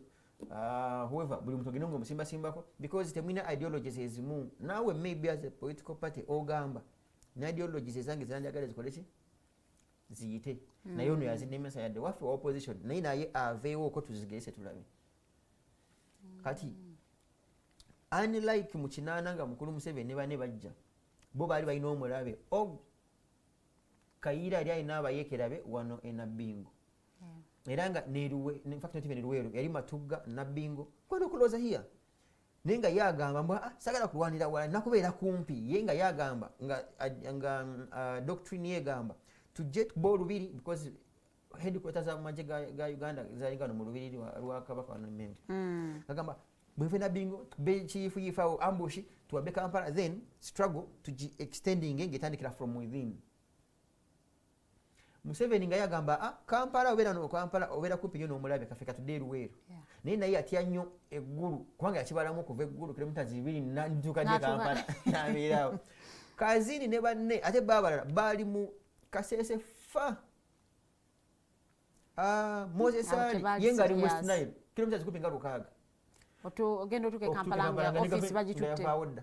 Kati naye olw'okuba omulabe waabwe yali omu nga tebeekuba ng'era Museveni amanyi nti Nabbingo Matugga tasobola kulwanirawo era bwe bajja nga alekeddewo Kayiira era wano nga banatera okuwamba ne beegatta Kitole balwanyise Kitokero. Wano mwe kyemukola buli omu kati gwe lukagusoko munzitire mugjeewo. That's now the problem. The opposition at the time yalu ne struggle yalu yanjawulo. Struggle ya kakano ya nfunira wandira wa. Okuzaayoko katono ebutambala ew'omukulu Muwanga Kivumbi right now who is incarcerated ku misango eminene ddala. Gwe twagala tutunuulire incidences nga bwe zizze occurring okutuuka right now nti omukulu Muwanga Kivumbi yaluzinga akalulu first. Ekyokubiri abantu bafiire wuwe and then now ali ku musango ogwa treason. Muwanga ye nga mbadde nga nzija nsaasira abantu naffe nga bwetwesaasira ye tabu yamugwiridde era alina okusaba ennyo n'okunegotiatinga ennyo okusobola okufuna akalembereza okuvaayo k'amangu. Ekizibu ky'abantu bano olumu bw'obanga obawakanya olina okuba nga you are a step ahead era mu byoyogera ne mu bikolwa kyova olaba mu bantu abamu bakyasinza okubeera lethal Ssemujju mwali but with how he does his things is different. Bwe yalina mukulu Museveni not once or twice mu capital gang one on one he will tell you his mind and to stop there. Ayinza obutakola behind the curtains yomu ne one.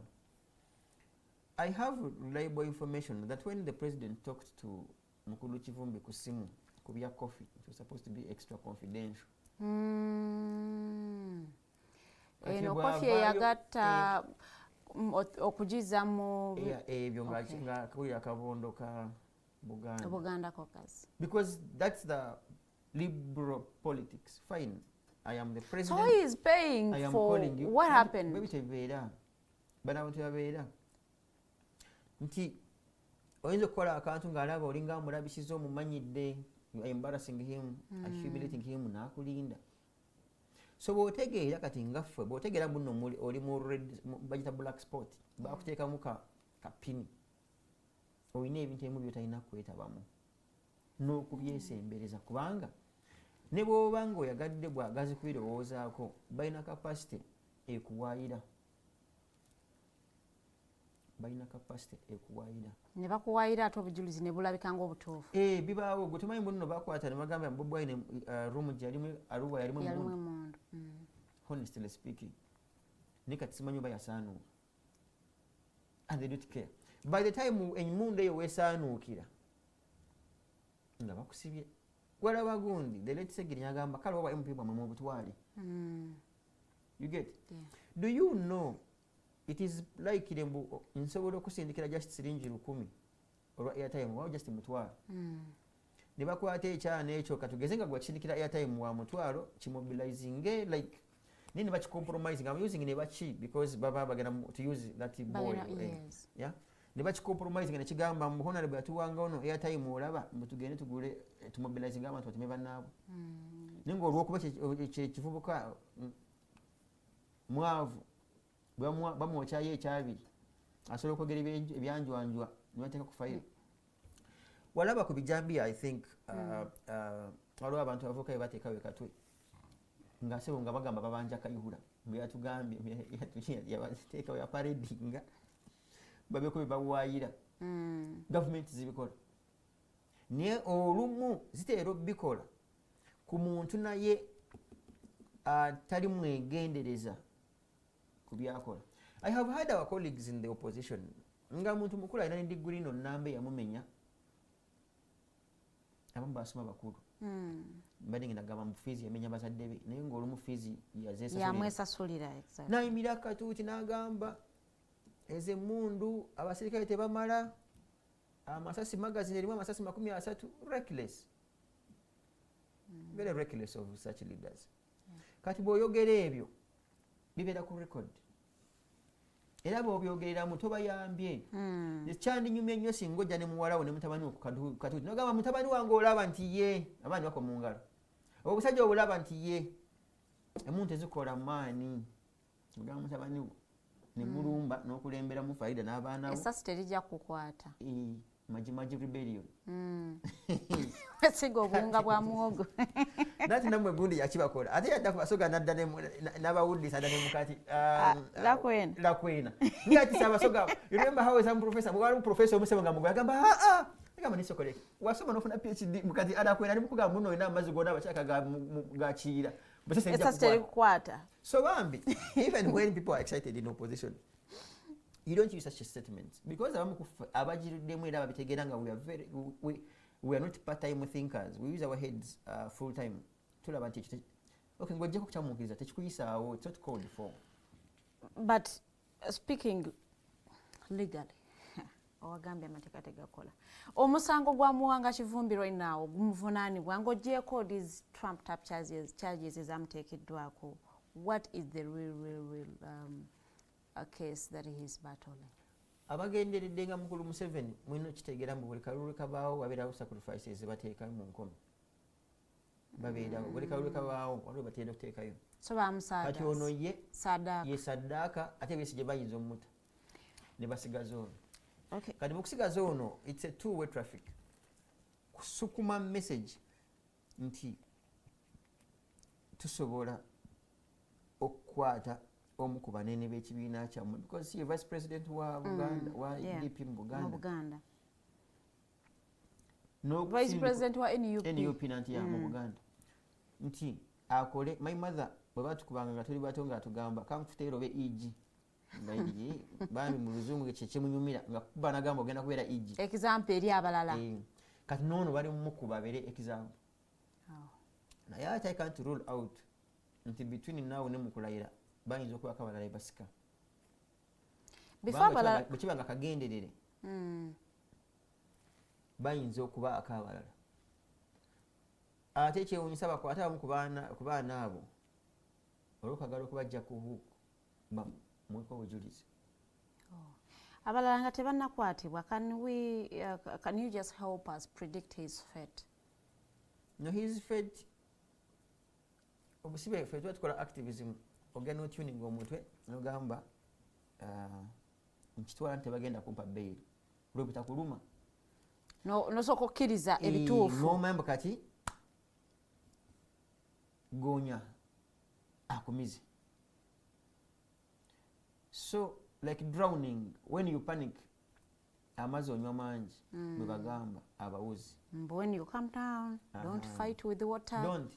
Kati for now Kivumbi should stop fighting with Museveni bamukutte what he has to do kusooka kya byonna kutereeza muntu we gwakkirize nti agenda kutwalako ku budde bungiko ng'ali kitali. I can assure you mpozi ng'asabye nnyo naye simulaba kubanga alina bilo ebya. I don't see it. Do you know why? Olaba mu ffumbiro bano abaana bali ku busango literally bambi bwe butyo bali myezi 6 bagiri mu givuga ate bagivuga kawola n'okupapa bakuvaako kati fayiro babeeraawo. Olaba Besigye eyajjanjaba musajja mukulu amukubyewo mwaka mulamba webulizaho are the kivumbi of this world of Butambala ate nga muli ku musango gumu ng'oli ku musango gwe gumu. No, of course giri mu kooti. We don't want to abuse the doctrine of sub judice. Naye nakumentioning ate kasita musajja mukulu ayogera ku linnya lyo nze omusajja yansobera linga musezi kasita ayogera ku linnya lyo bwayogera ku Kabazigulu katabu yamugwira Kabazigulu kanga yavuga fayiro Kabazigulu. Once that man mentions your name it means fayiro abagina mu interest. Yes, ekizibu kyalina bambi olwokuba nti institution zete ziri independent tesobola kwekwe kasita mentioning erinnya nga wakula mitedi sagamba muzeeyi yayogedde ku musajja banange fayiro etuuseewa just nga tabagamena bagamba oba magambo wano kusiya muzeeyi fayiro yagifollowinga ajiriko ngwezo gamba ye IO kati bwe ya mentioning enya ya Kabaziguluka 2016 Kabazigulu yakubba emyaka jenge ebiri. Do you remember ne Kabazigulu era amaze n'okulayira nga MP mulamba we nakawa bavuga Kabaziguluka nga kitalya Kigo Makindi bweyogera ku lya Besigye ne bayoola bweyogera ku lya Mangi back in the day bakayiira ba Moses Ali back in the day 1988 kati Kivumbi teyayogedde kitali so bambi has to come down balawyers bakole bana basobodde n'abasaba basabe awo kusaba kwennyini pozi goli musiraamu kolera edduwa tujja kola dduwa mpozi ne mama Fiina naye asabe munzikiriza ye. Katunuulire ku neeyisa y'aba religious leaders. Abamu bagamba they are hypocritical. They have become hypocritical because we saw them. Abamu bagamba ani agamba? Batunuulizi b'ensonga. Ng'ozibiriza ku nsonga. Ogwange gwakuleetera abantu bashyira opinion. Bali batunuulizi goli muzibirizi wa nsonga. Bw'ezituuka ensonga ng'ozibiriza nga ogwange gwakusunsula si mutunuulizi wa nsonga nga bwezitambula. Twalaba ba religious leaders ekisozi n'omukulembeze ow'eggwanga the president elect his excellency Yoweri Kaguta Museveni nga bamuyozaayoza. The same people bwe baava eyo bagenda bugenzi straight eno bali bayozayoza eno nga banyiga biwundu ne bagenda mu maka g'omukulu akulira ekibiina kya NUP saawa eno aliira ku nsiko naye what's kigambo the kya intention what was the intention being away from home, right? Yes, even when you're in a house era oba oliira ku nsiko no ne baganda namuli aliira mu nyumba naye nga siyiye naye sagamba aliira ku nsiko aliira ku nsiko kubanga tali wuwe tali waka. So watunuulira eneeyisa the conduct y'aba religious leaders, what could have been the intention of their visit to Bobi Wine's home? What is ideal mawanga gakulaakulanye ne mu bantu abawaayo okukola ekyabatumwa, you would assume balina goodwill okukola kikwateko ne bagenda Bobi Wine maybe bakebeere bamulabeko naye ekituluma nti bavaayo olw'okuba mbu bo balinga embwa nga terina mannyo etaluma. Fact bona okubogola tebabogola. That's why in their doctrine you'll find they were Catholic, this is how they are Pope, this is how they move like this. Mirembe nnyo batwa mirembe nnyo. How they move. Kati even when they move like this, symbolic of peace. Yeah. They ought to okuwa a way forward as a country. Bagambe ono musajja mukulu katugeze kuba kati katutambulira n'ebya guest byakabaawo ewa Kyagulanyi. Yeah. Statement ki Inter-Religious Council gye yakyogeddeko okubanga abalumbye amaka. Yes, ngojja kwambala amagandula. They haven't given a statement, Balinda but maybe they are yet to do that. Bafunyeemu bakasirwa amangu ago. Bakyatunuulira nsonga osanga bakyekenneenya ise ebintu byawo wano bikusobera nze nawe nabadde mpandiika kyebintu byetandika okwonooneka nti abo bantu baabo abaki abalyoyi b'emyoyo kati bonoona myonoone tebakyaliowa nti bwe batandika okuyita god nga tandika omuyita god ngamba God is now God. So we do not know who exactly. Sibe baliowa be bayita batyo nti God. Nati kyekye ngambye ffe twakola tumanyi nti God is God. Is God. Yes. Simanyi nze we have engeri mu makati God afuke God. I think it is so it's not something big. It is just an accent. God from God. It is as a pronunciation. Kati awo byakyuka bo kirabika balina God waabwe gwe basavinga basuulawo God. Kati mu kumusuulawo God kyobola bakola bintu bya God ne badekawo God.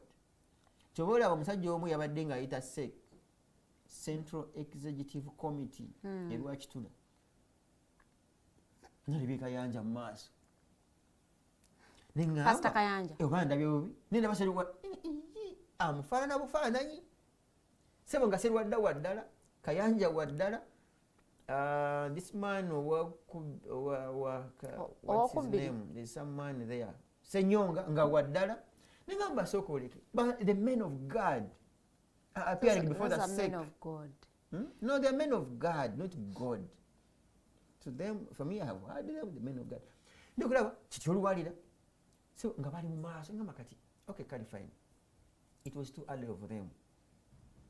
It was too early because in their presumed impartiality in our view as those who follow them, yes, we expected them okubanga they are still literally playing. You see, you can be partial nengo chikweka playing the neutral role. Dekafune bishop omukala asabira omukolo muleme kugenda kinindi tosobola kwata nenda bamaseeka bonga magandule ebirevu bine ebiwanvu kwe ya mutakaba gwe mwecha abadawo sanyo atebot okutabi we buli zitakbiri nga zizitingana deko omusajja akalubwa aba yakawangudde mu kivandula aba yakawangudde atya mufuneyo omusabe ng'omu babiri basabire omukolo gwe ate tuli mabega because eri meeting yaba typical politicians. It's a Central Executive Committee for crying out loud. Then bw'ovaayo n'ogyewa emagere people bajja kulabira mu kifaananyi kya a non-partisan religious leader. Naye we tukulaba wano totudde amagandula gakweya gadde eno gadde eri mu NRM waliwo samuseeka awo gugwa yagamba balina emundu sebe yatadde mubamu ku baziina. Then you have lost osanga ina no ngamba zino muba balina emundu electoral commission yawe. Remember how he was bragging in some conference.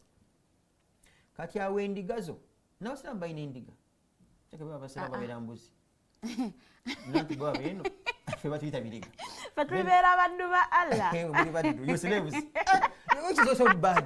She can't just be that you slave. Baddu ba Allah because she can't alone compromise someone who's reasoning inzo mpise ekiriga ate musiramu muyise muddu yeah kati muri mbuzi so bano balina biriga so bambi endiga wano n'embuzi n'abaddu bajja kutwala mu bulala. What is ideal is because mulimu babiri ba reverends muno ne pastors ne ba mashek nga ibo bali ku kigambo balemera ku ekyo where there is injustice bajja jogerako. I think about it serious by the way. Where government needs to be, thanked for some good work, then still mention it. Kituyita neutrality. So tugambe nti okuva eri ne bagende ne wa Bobby baali bagezaako okutuukiriza ekyabwe ekya impartial. No. Bamala ndoza kufuna kiweevu ng'abantu babafiirako bagamba weewe kati malega evaamu ati tunakola ki. It was simply in my view just a ritual like tukiza just kalombolombo bana tulaba batamu twadde omusebe nuwo kane wano katugende because singa kyebakola bali bakitegeeza just thinking nga bwolaba ba other observers nandibadde mpulanya emirembe nga bavudde wa Museveni ne bagendako ewa muntu so that you can have an overview of every presidential candidate with how things were.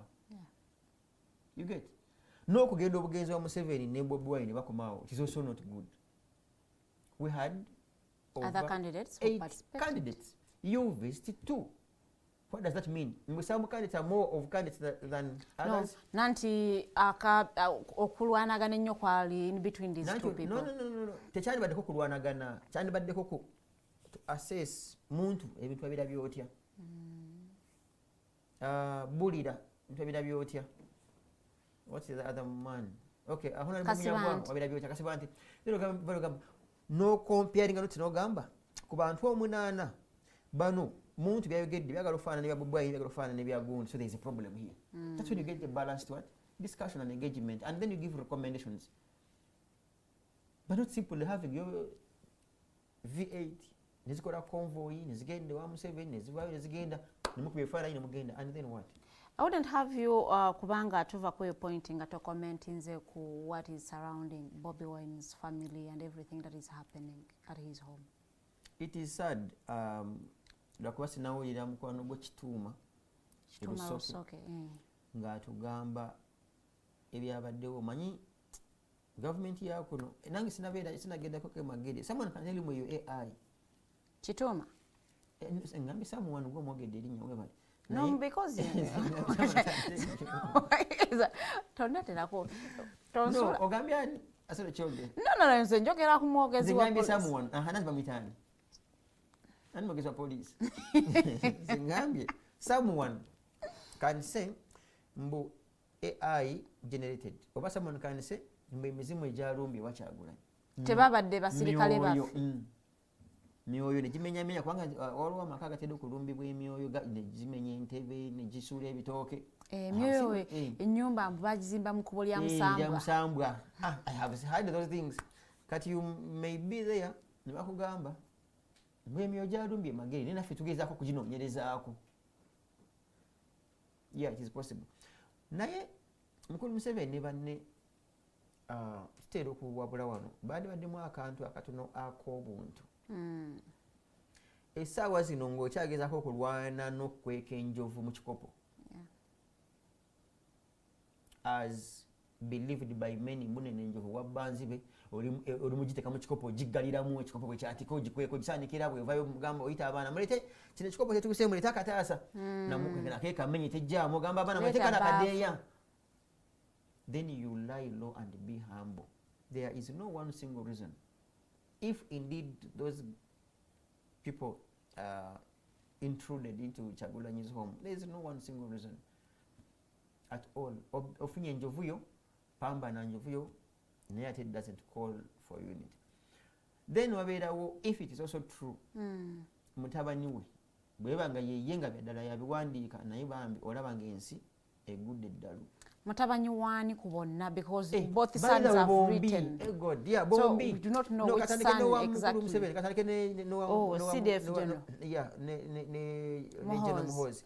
Bwebanga buno obuntu nange ndi wano ninga program ya radio Simba mbiyisanga wano nange omusanga screenshots. I don't know. Bwebanga bituufu nga yabiwandiika then no ensi ebegudde eddalu.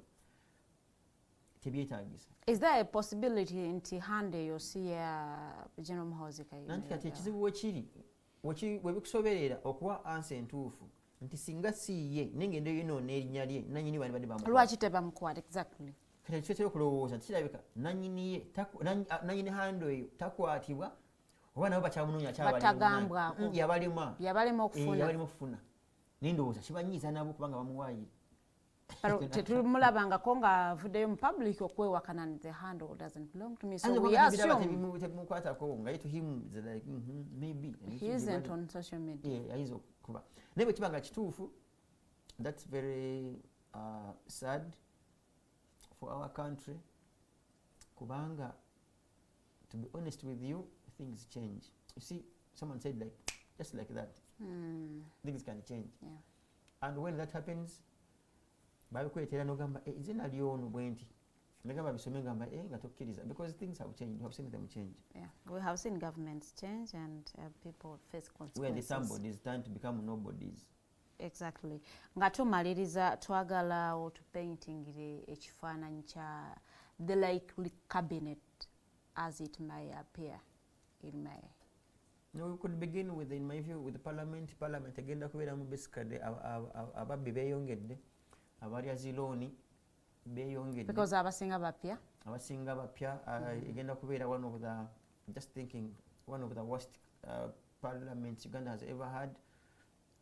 Ngerimu non-performers bangi non-performers nga bangi nnyo ne ba underperformers nga bangi, despite of the in quotes wrongs that you may put on to Mpuga. You should have had Mpuga in that parliament. Despite the problems that Chivumbi got, you should have had the Chivumbis of this world in that parliament. You should have had the likes of Segura in that parliament.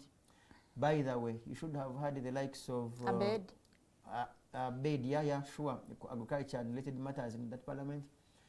Musoga Waife should have had Cartoon too in that parliament. Abdul, yeah. You should have had Semuju in that parliament.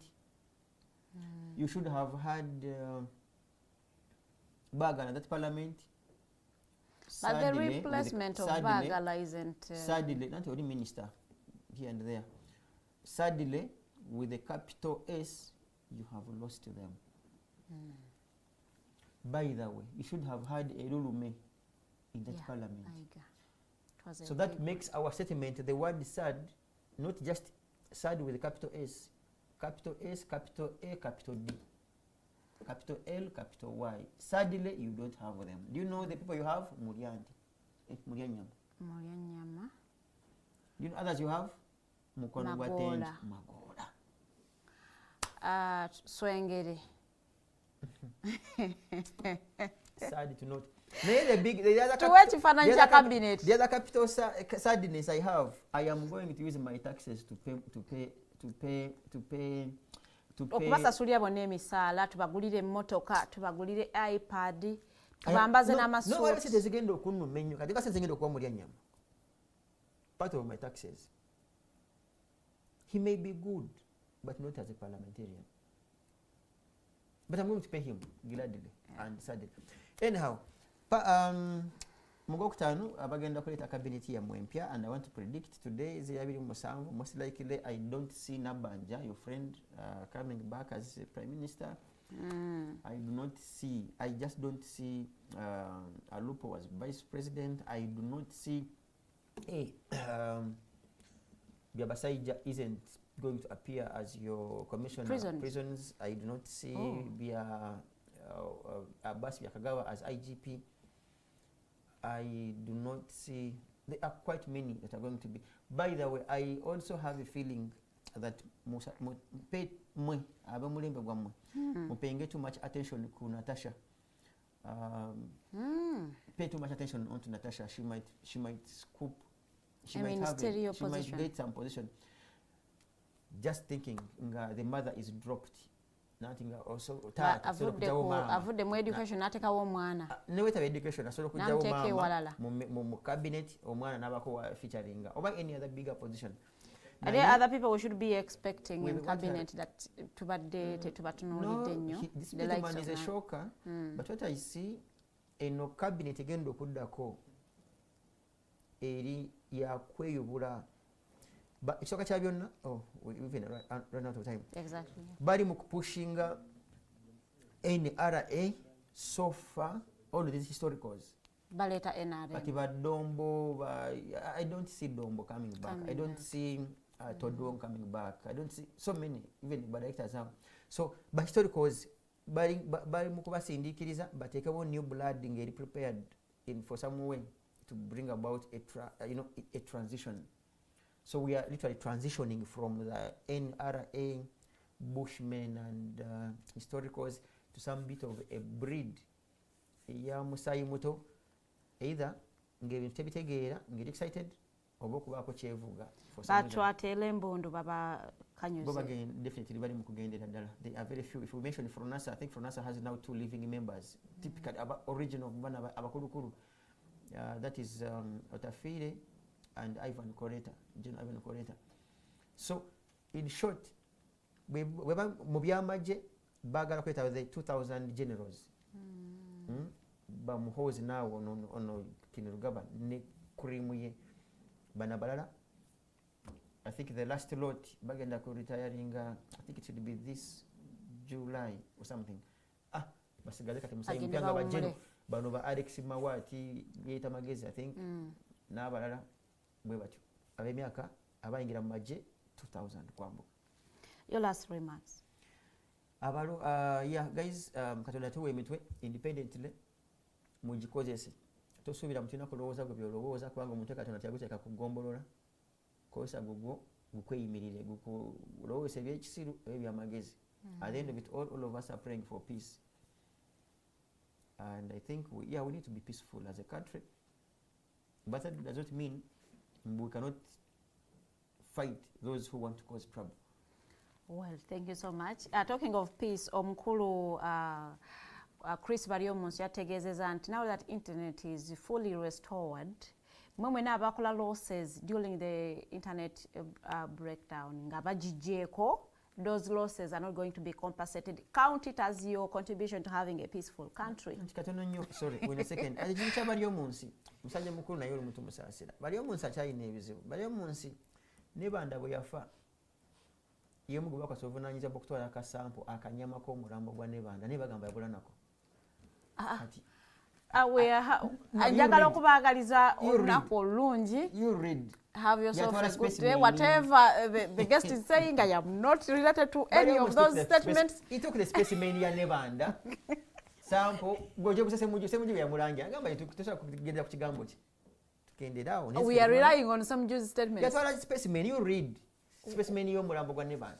Have yourself a good day.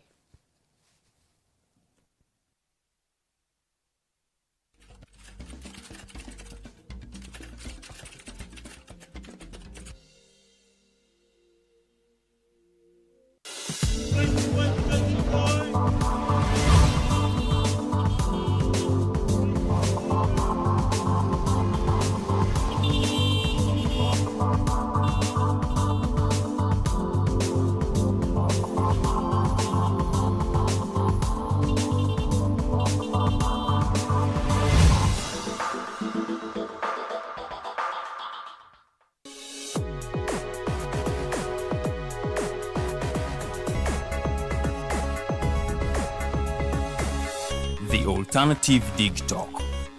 Real issues, real talk.